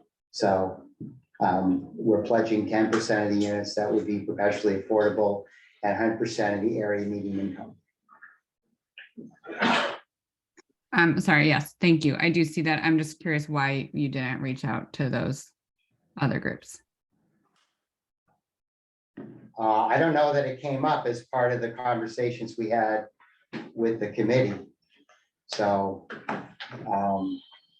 Well, it's part of the charge, which is, I think, the root of Shayla's question. So it was part of the charge that you would work with them to come up with ideas. And so now you're saying you didn't contact them. we did not do that last thing. That's correct. And I did supply a link to the project, or about the project in Heinsberg that both Habitat for Humanity and Shannon County Housing Authority cooperated with the developer. And I think here for, one of the things we talked about at the specific plan level was, each project that's proposed in town isn't going to solve every single issue with developments. There's the charges to score 50 points. Now, there's a variety of ways to do that through the Williston growth management scoring. And, no, we didn't reach out to those two organizations. However, they're not part of growth management. So even if we had, we're still pledging 10% of our units to be affordable. Previously, we had 0. The scoring criteria is very rigid. Some of it is a 1 or a 0 without gray area there. Affordability is one of those categories. If you pledge a certain amount of affordable units, you get this many points. Yeah, I would, I'll just note, this is probably where we spent 75% of the time in the committee, was going through the design of the housing development itself, the roads, the types of units, et cetera, and making sure that this was going to score high on this. So this was a lot of time and effort and energy. And I think people just chose to put the energy to those areas that were going to have the most impact on the scoring. There were a couple other places where the committee chose to not follow all of the recommendations in the charge that weren't necessarily requirements. For example, seeking input from the school board. Seeking input from the school board is actually just not something that's done in the DRB process in the town. It was felt on the committee that this would set sort of a, dangerous precedent. The school district takes its direction from the towns instead of vice versa. So there are a handful of places where we sort of had to make the choice to say, we're not going to go down that particular rabbit hole because the time complexity and just mess of it would be more than where we could get by investing in other places on this. I think it was said, well, just a moment ago, which is, it's a pretty rigid set of criteria, and, we spent the time trying to make sure that this thing was going to get over the 50 points by concentrating a little bit on a lot of areas with only a limited amount of time. I appreciate that. And I appreciate the amount of work that's gone into this. I think this does inform, that response, I think, is informative for my fellow planning commissioners for how we amend the bylaws going forward. That if developers are not going to, in any way on their own accord, try to meet some of the diverse needs of the community that we have heard very clearly are out there, we do need to mandate those and require them, because they're not going to do it voluntarily, which is fine. But I do think that this is informative to those other decisions we're about to make with bylaw amendment. And just so the committee knows, again, I appreciate the work you put into it. And I am pretty disappointed that they didn't go above that, as that is also part of the public benefit is providing that kind of affordable housing. And that was something that I think hopefully I made very clear when you all came the first time around. Thank you, Shayla. Okay, I know that Chapin has a comment that he'd like to make, I think on, I forgot which point it is. And that one before E. E, right. So before I say anything on that one specifically, I want to say I appreciate the work of the committee, and I feel as though the part about making a growth management score 50 or above was important, but would also have been required to meet growth management through the growth management process. And so I feel like the process was better than if it had been done without a committee of so much input. And the end result shows that it's better, and I appreciate that. I also feel as though the initially proposed 11 acres that's now 15 for the view shed is really important and is a significant benefit. The part about the southern land being for the Moss Farm is a goal I totally am behind, but it can't be guaranteed by this process. I'm having a hard time with that. But I am disappointed in two things. That I was looking, meeting the growth management score, to me, incremental changes were made to meet the growth management score. I don't see creativity like working with the partners that were suggested for growth management. And I sent a link to an article about that to Ken and you. And from the first day you came in, I talked about the trail issue. And right now, if you want your child to bicycle from anywhere west of Old Stage Road to the central school, they have to go on streets through Southridge. And if you live anywhere in the village and you want your kid to be able to bike to Allenbrook, they have to go on streets through Southridge. And I thought it would be a significant public benefit if we could see our way through to making a path. And I found that there was no interest on the part of the committee, the staff, or the applicant in doing that. And so it felt like pulling teeth. I want to address, first of all, on this one, it says explore, where does it say? No, not, this is the wrong one. It's down in the growth management. We put the part that I care about. Can we go down into, am I right? We are in the growth management We're in the section. growth management section. So where does it say talk with state agencies? Oh, right there, the last part, okay. So we were there. So the last sentence there, explore the feasibility and possibilities, which I feel there was no interest in doing, including comment from relevant state agencies. And I wonder what state agencies you got comment from.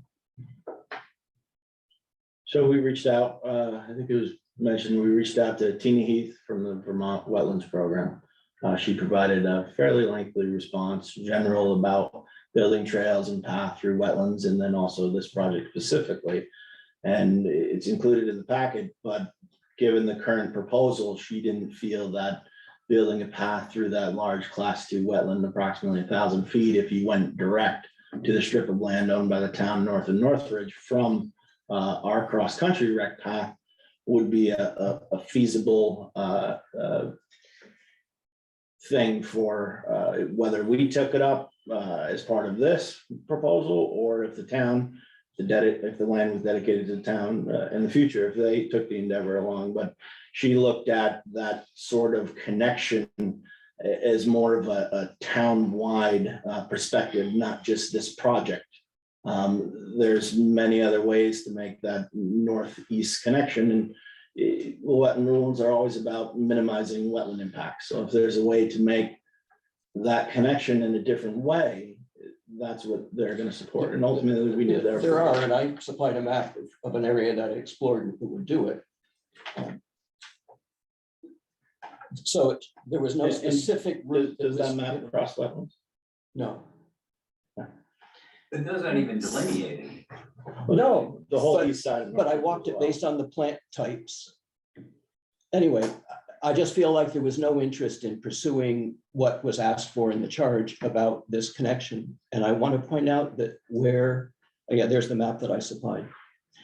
The red line on the left is the one that doesn't cross wetlands except within Northridge, close to the Northridge access road. It does go through private property, however. I was exploring a way to connect. Sure, but that avoided There are wetlands. limitations outside of our There are control. total such as building limitations, but we paths on other didn't people's get out property. of this any creative ideas or desire to explore options. So I want to point out that what was included in the report was 2 possible rights of way. One, do you want to point where they are? Yeah, I'm gonna get the You can annotates so our pull- Zoom people can see it too. You can pull up the current plan.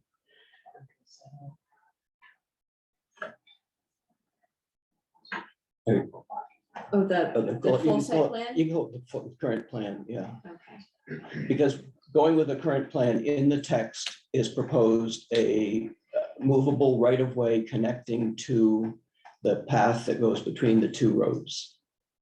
Somewhere near that community building or tennis courts, right? It's proposed along there. Yeah, it's a floating. Right in the middle of easement. there's a floating right-of-way Correct. that would be, Yeah. and that leads right straight into wetlands and isn't a direct line for the route that's on the official map and that I'm looking for. The other is that little purple thing on the left, which would require going around houses and then very close in between houses. And so neither one feels to me like if you're trying to bicycle from Coyote Lane to school, neither of those feels like to me a way that would make sense. Yes, I think so. Going back to what you said about, what's shown on a town plan map. It is a tier 2 connection, so it's shown very high scale level, right? I don't know if Emily pulled Right, up yeah. that. And- Right, it doesn't say where it should go. Correct. My issue is that this committee didn't explore ways it could go. I think we reached out to the state wetlands program and they provided informative feedback about the I likelihood. offered to help, I offered to walk it. I did walk it during the one little bit of time I was given to walk it, and I didn't see anybody working on any proposed routes. Yeah, I think your assessment of this, I appreciate how you feel, and you're entitled to how you feel, but I don't think it reflects reality at all. We spent a great deal of time talking about this in our committee meetings that were open to the public. But site Committee visits. that you would have joined instead of me, if it was I important to asked you to let me help with it from the beginning. I did, I understand. And I didn't reach out I to let it you ever. talk, Chapin, so maybe Okay. you'll just let me Yes. talk. Go So, ahead. right, and so I don't think your assessment of this reflects the reality of how the applicant approached this. The applicant approached this in our committee meetings, at least from my read of it, with trying to figure out a workable solution and hitting a brick wall. Right, there is a huge amount of wetland here in the way of any of the area where they are actually developing, but they have offered to provide whatever easements are necessary to allow a trail to happen within the area that they're developing. If you have a specific ask, I'd encourage you to bring it here to I this. did. I brought it to you at the beginning. I brought it to Emily along the way. I brought it to the applicant and to Ken.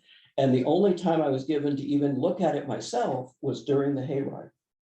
And nobody else wanted to look at it, and nobody else responded to what I sent. And the state agency was asked a blanket question, and so to me, you didn't consider it.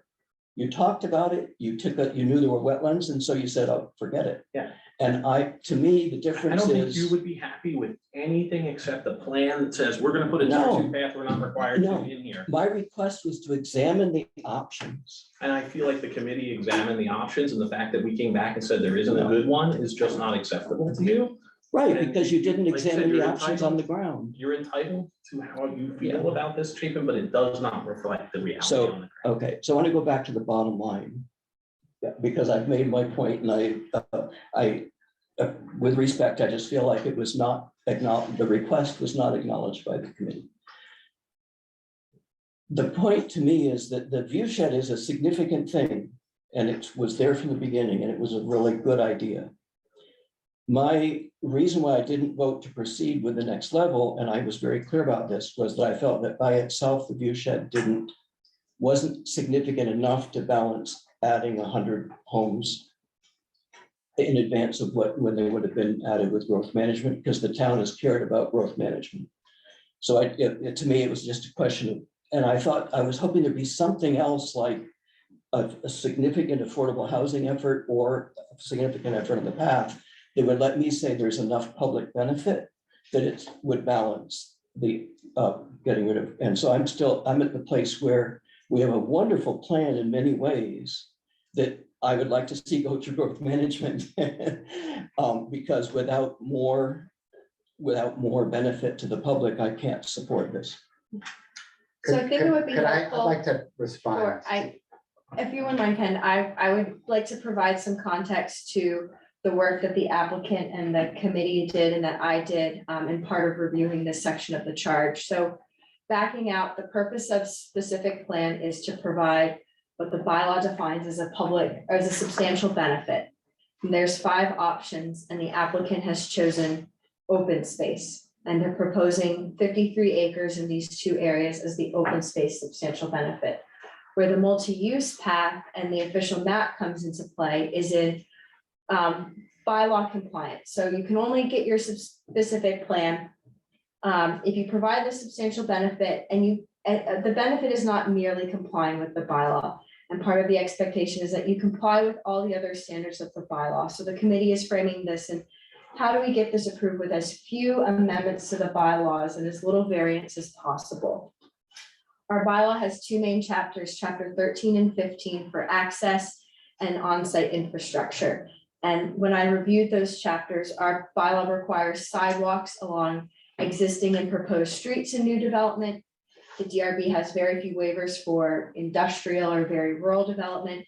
And in some places, it wants a multi-use path along those streets, particularly where called for in the chapter of that bylaw and corresponding on the official map. Official map is a zoning tool where the developer needs to accommodate that development. So we can require you have to have safe legal access. You have to put sidewalks along those access streets. Those are chapter 13 and 15 requirements. Official map, you have to accommodate those additional elements. So a path that would not run along a street or a sidewalk that would go across the property is not something that the DRB can outright require, and the developer has to accommodate it. For example, through the form-based code process, we talked a lot about urban parks and tap corners. If a developer accommodates it, they don't put a building in the middle of it. And here the developers accommodated the multi-use path by creating this connection between the 2 neighborhoods, and then created ample opportunity for this floating easement to get across and added in the stub on the southern part of the horseshoe to connect in that direction. specific plan and traditional development review, we're looking at the parcels, so we don't have control over the abutting parcels. That's why for official map connectivity, we show a stub street towards Larson parcel. There'll be those legal mechanisms that if Larson ever wants to develop, it can connect over, but we're drawing the line at the property line. And similarly with this, they're accommodating that connection by not putting development in the way of that future path connection. I want to respond, Emily, just say, I understand all those things, and those are the things that can be regulated and that the DRB can specify. The reason I was asking for this to be examined was for more public benefit for the specific plan, public benefit, not because it's something that's in bylaws or that has to, could be required. I really, just like our bylaws don't require the view shed be preserved, but the applicant was saying that's what they're offering as the public benefit. And I'm saying the connection, or trying to scout out a connection at least, would be a public benefit. I'm not saying, you know, I'm saying I'm not disagreeing with what anything you said about what could be required. But by your calculation, Chapin, you're saying we had to go and finagle and negotiate agreements with other, No. wait a minute, let me finish. You produced a map that documented you trespassing across other people's properties. You walked through their yards without their permission. I did not. And caused consternation with at least one of those property owners. As far as I know, I did not go through except Northridge. I went around, and the line I drew, as I said in my narrative, the line I drew is where I could see that it would be on dry land, but I didn't go there. I went through the But swamp. those are off-site. Those are properties that are not Yes. under our control. That's how the development process works, is an applicant has a piece of land. And this is, well, Chapin, this is what happened for why you have bike paths that go or terminate where they do now. Because on those pieces of land, when those pieces of land came in to develop, when they came in to get reviewed, that's what would the town vis-a-vis the DRB was able to get from those property owners. And that was it. And so you have issues that exist off-site. I totally get all that. And the thing to me is that I didn't expect you to be able to go ahead with anything, but rather to have some possible routes that could be evaluated by state agencies specifically. Anyway, the bottom line is it didn't happen, and I can't support this, and I have a 9 o'clock hard stop. And so when I leave, it's not out of anger, it's out of that I really have. You know, I don't think it's under the criterion of build paths and trails, right? So we spent a lot of time talking about one connection through a wetland. We are building 4,000 square feet of bike path that doesn't require a wetland permit. We have folks from the Conservation Commission on the specific plan committee who had, you know, different thoughts about building paved paths through wetlands. This specific committee was made up of a lot of different groups. You know, the tier 1 path on Mountain View Road that we would be required to build, we are building.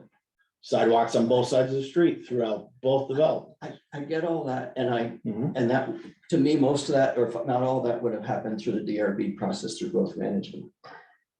To me, I'm looking at what's above and beyond that significant benefit, and I was hoping to find some significant benefit there. Understood. Okay, I think, I'm sorry to interrupt, but I do think we need to move on. And I know that Chapin has to go. So I would just wonder, and I'm sorry, I've forgotten your name. Is it Brian? Yes. Okay, Brian. Everybody else has little name tags if they're online, of course, so I don't have a name tag for you. Would you be willing to share the wetland assessments that you mentioned with the Planning Commission? I just think it would be extra information that would be helpful for us to understand what the constraints were, and also understand more about what the committee actually sought. And I believe it's in the documents already, Megan. Okay. Oh, great. Okay. Yeah, this was a lot of material to try to digest. Yeah, there's so much. I tried to organize all these cloud folders as best I could. And there's charge item 3E, multi-use path state wetlands comment. Perfect. So the, Okay, thank you. there's really two large class 2 wetland complexes on the Glazer property. The one Yeah. that we spent the last half hour, 20 minutes or so talking about is the western one. That one's shown in a light green because that area is to be dedicated to the town, but there you go. Emily. Yep, so that area is expected to be a class 2 wetland. So what we delineated was the eastern limit of that wetland.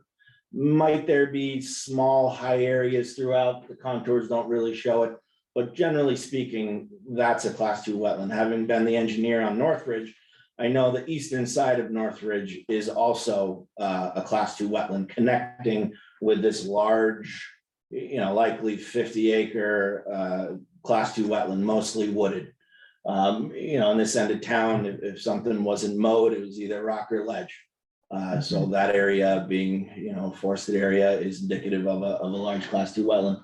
And then the other one that's been hayed by the mosses a fair amount, which is shown in the dark green in the middle there, splits the southern layout and the northern layout. So what's shown in dark green there isn't to be dedicated to the town, which is the different colors there. But that has a 50-foot buffer associated with it that will remain as part of the HOA and protected open space. Okay, So great. those are the two large ones. There's a few small class 3s pocketed Sure. around, but class 3, as you likely know, are non-jurisdictional wetlands with the state wetlands program. So Okay, thank you so much. That was a really helpful You're welcome. additional background of this. Okay, I realize that we are really tight on time. And so I'd like to ask if there are any other questions from Planning Commission members at this point.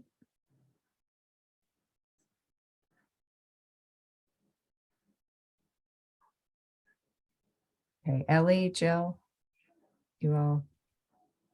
Okay. All right. Then Emily and Matt, yeah, can you open that up for us? Yes, that's the next piece here. Yeah, so the next piece, I've provided a draft motion if you want to move this forward to adoption. If you would like to consider a different option, if you're thinking you might deny the specific plan or want to send it back to the advisory committee, then you should provide direction to staff and continue the discussion. Also, I think there's a lot of ground in both the charge and this proposal. And if you feel you want more time just to continue this discussion, that's okay too. Okay, can I get a temperature check? I realize obviously Alex, and it's Alex's last Planning Commission meeting. And I want to make sure, given that we have everybody here tonight, although I think that Katipan maybe has left, I would like to see what you feel, where you're feeling right now in terms of moving forward with this, or do you have additional concerns that you'd like to revisit? Shayla, go ahead. Emily, can you just say that? And I'm so sorry. I know you've explained specific plan process to me like 25 times. We don't, if we can either warrant the public hearing and move it forward, can we ask the committee to do one more thing, or is that not allowed? I think you could ask the committee to, consider things within the framework of the chapter and spirit of chapter 9. Just curious. Thank you. Okay, so on the temperature check side, Megan, I'll go first just because I chaired this Sure, yeah. committee. I went into this whole thing pretty skeptical. I think you guys will recall, I'm the person who sort of, made the motion to get rid of the last specific plan when it just was off the rails. This never went off the rails. I feel like this was a really good collaborative process. 6 of your neighbors sat on this committee and voted unanimously to move this plan forward to the Planning Commission for consideration. I think there's a huge substantial public benefit in both the preservation of the view shed and the preservation of the working landscape on the north and south parcels respectively. And I think your committee, by the way, it voted, I sort of said their piece about this. I understand that the trail item was a little bit controversial and has been from the beginning, but I don't want to let that distract from the fact that we really have concentrated on making, let's call it a less impactful development on the town than would otherwise be allowed on this parcel. And that the applicant really came forward with a goal, which was to preserve the farm and the view shed, and a pretty reasonable request of just 18 units per year now at the reduced rate of increased capacity in the growth plan. One of the things that came before the committee that was really interesting is that there's been that much room in growth management over the last few years that effectively granting this request would not even make us, if development patterns stay consistent over the next few years, what they have over the last 5 or 6, would not even actually put us above growth management limits. So what they're asking is to effectively slot in a little sooner, but we had the room anyway. Really what they've done is they've come to the plan and said, we want to preserve this land. We want to work with you guys. The specific plan process is the way to do it. And they've stuck to their guns on that. A couple of times I offered up Jack a little bit of sacrificial things and said like, hey, well, what if you built more here or there? And he's like, no, actually, I want to preserve more than that. So I feel like that the applicant came in with a goal and that this plan achieves that goal and it's a win for the town. So I would be all for voting for moving this plan forward to the select board. Okay, thank you so much, Alex. And again, I certainly 100% appreciate all the work that went into this by our commissioners, the applicants, and of course, community members added to the committee. Ellie, I haven't heard from you at all. Where are you sitting right now? Here. Physically and emotionally. I'm in the room. I'm between Ken and Matt. So I am supportive at this point of the plan. I do think that the open space does constitute enough of a substantial benefit to make me supportive of it.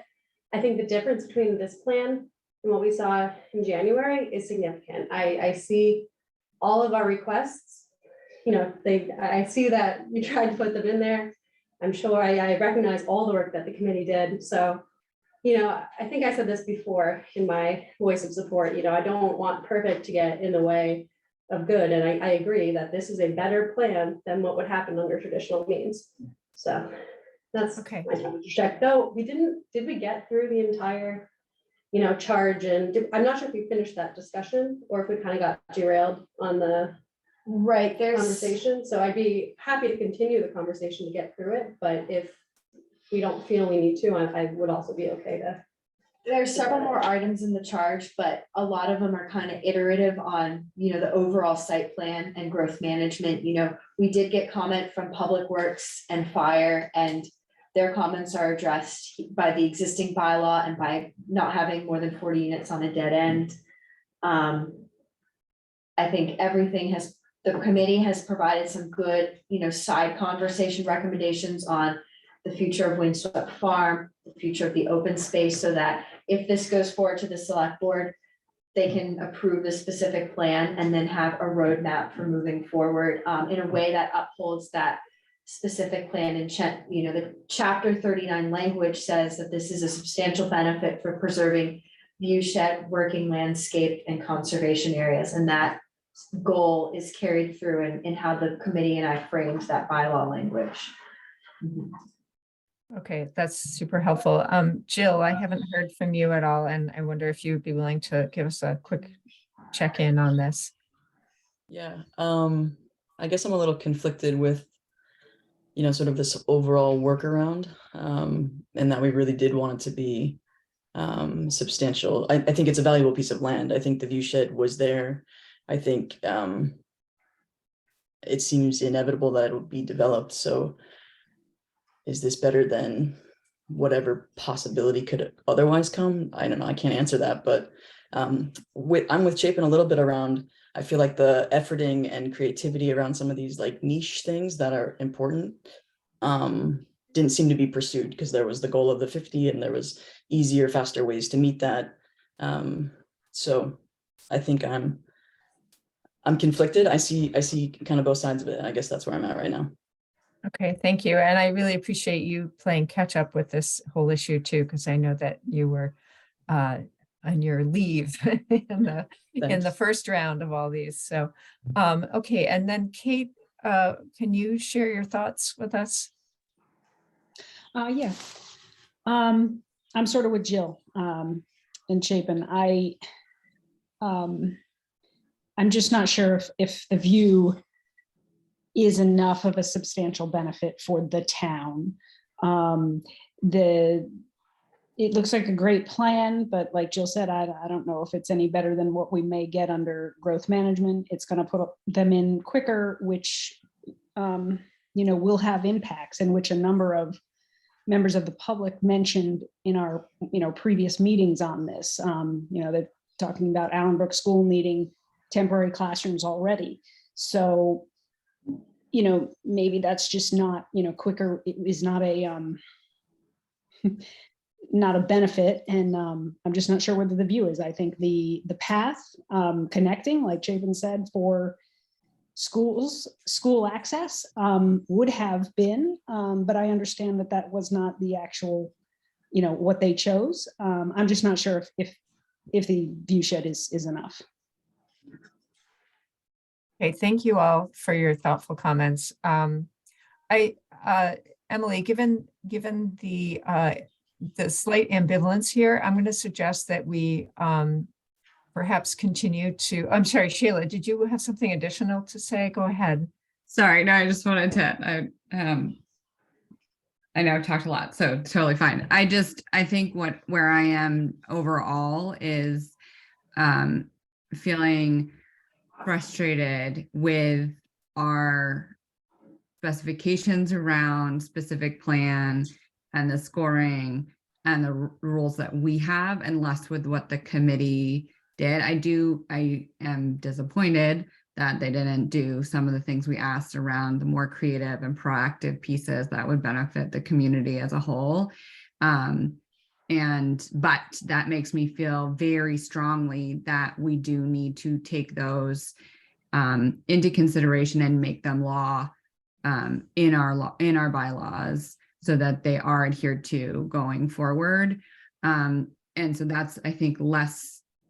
I don't know that I want to peg that on the committee and on the plan as much as on us to make that change going forward, because this is, again, it feels similar to what happened with the last specific plan we looked at, where and I hear Alex, I want to say it is different. It's not the same. There's a lot of differences between the two, but I feel like our clarity around what we are looking for and feel is important is not necessarily reflected in the written word of the regulations. And so I do hope that we can really take a hard look at that going forward. I voted against moving this forward, I think the first time around. But I would consider, I am also on the fence, I would consider supporting it potentially, given the amount of work that's gone into it. I do have similar ambivalence around, again, the creativity and the effort in some of the places where we were asking for more thought, given the impact on the town and the speed at which they want to go. But I do also, Alex, appreciate your point about the 18 units a year in growth management and what that actually means in real life for the town. So that it's more ambivalence, but I want us to not lose, and I would ask that we consider putting on our agenda for some future meeting, amending some of this so that we can actually make sure we are putting a process forward for applicants that gets us the results we're looking for. Thank you. Thank you all for those thoughtful comments. Emily and Matt, do you have any recommendations about information or materials that might move some of us to a higher degree of clarity, or less ambivalence Do you have any suggestions? Yeah, so, thinking about the essence of specific plan, the applicant proposes a substantial benefit, in this case, open space. And a specific plan is to change zoning or create a zoning district that meets some of the developmental or design and dimensional standards to support that, in this case, a subdivision design. But it can't be a complete 180 on what the town plan says. So we probably wouldn't want to put a landfill or an industrial plant in our ag rural zoning district as a specific plan.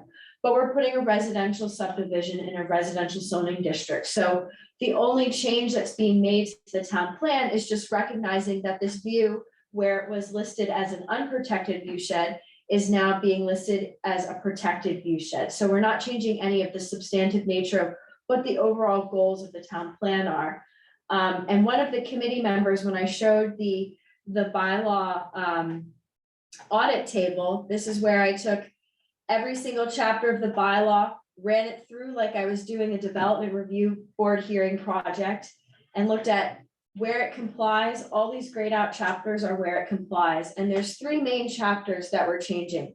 We're giving it its specific allocation schedule in growth management. We're saying that it doesn't need to do street trees on Mountain View Road to preserve that view shed. And then we're recognizing the existence of the specific plan in chapter 39, that it's for the purpose of upholding substantial benefit for view shed, working landscape, and conservation, that they'll provide those irrevocable offers of dedication to the town, something that we cannot outright require in zoning. Otherwise, people can offer open space on a site plan or an easement, but here they're going above and beyond by irrevocably offering it to the town. And then those necessary easements that if the town wanted to pursue that official map, tier 2 multi-use path, that we have the necessary floating easements over any private land to make that happen. So there's 3, in my mind, in terms of interpreting all the things in the bylaw, these 3 simple changes to move this forward. And throughout the committee process, we heard a lot from the Windswept Farm community and the concern that under other scenarios, this community business might not have a path forward. And I advise the committee to think about it as, does this subdivision design and does this specific plan keep the door open for working landscape? We can't advise and bylaw mandate how that would move forward in terms of lease mechanics, or that would be the purview of the select board after this process. But the committee has done work to make sure that if this moves forward, it keeps the door open for Windswept Farm viable, and it keeps the working landscape goals of the town plan viable as well. So there is a lot of focus on the view, but the town plan also has goals about conserve wetlands and forests, keep habitat preserved and development clustered, conserve working landscapes, and preserve the opportunity for agricultural activities.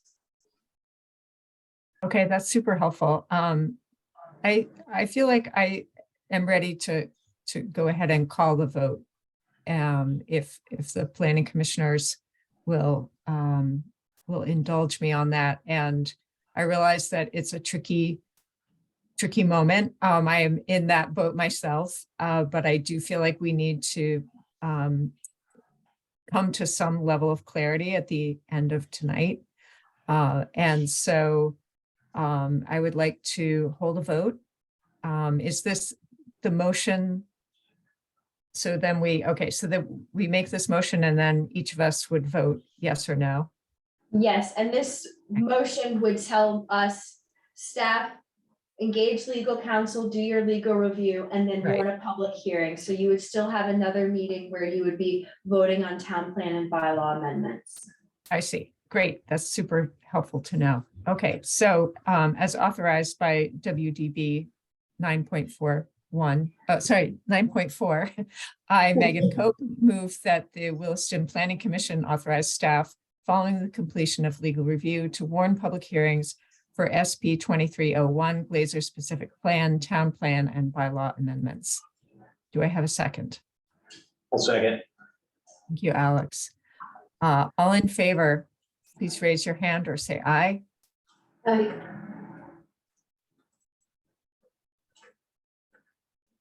Opposed?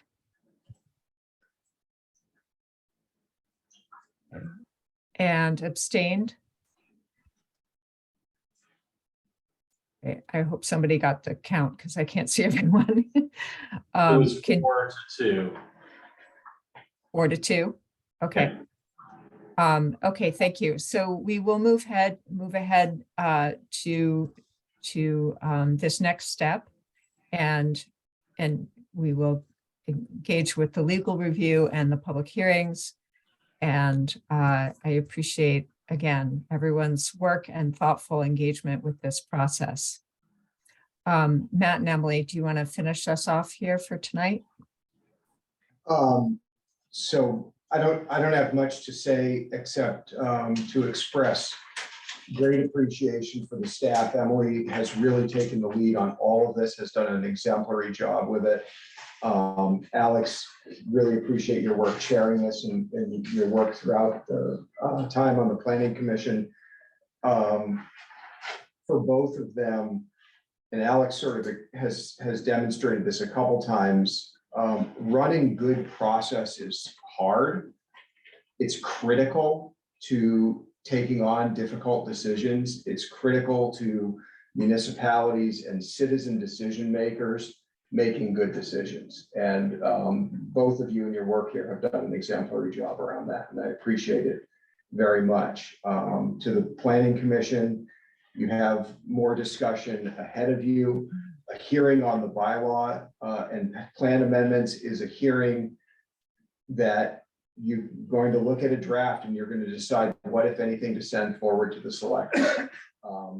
So think about the amendments you've seen, think about the plan that those amendments would refer to, and does it show everything you want it to show. To the applicants, thank you for your work on this. And you've been here throughout, you've heard what was said and what was debated tonight.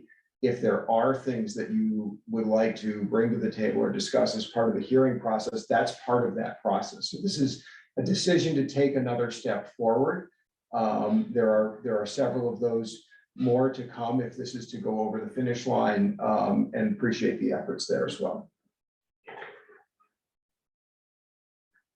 Okay, thank you. I believe that we are finished for tonight. Is that correct? Okay, fully cooked. Thank you all for your attendance, for your attention, and your hard work on making Williston a great place to live.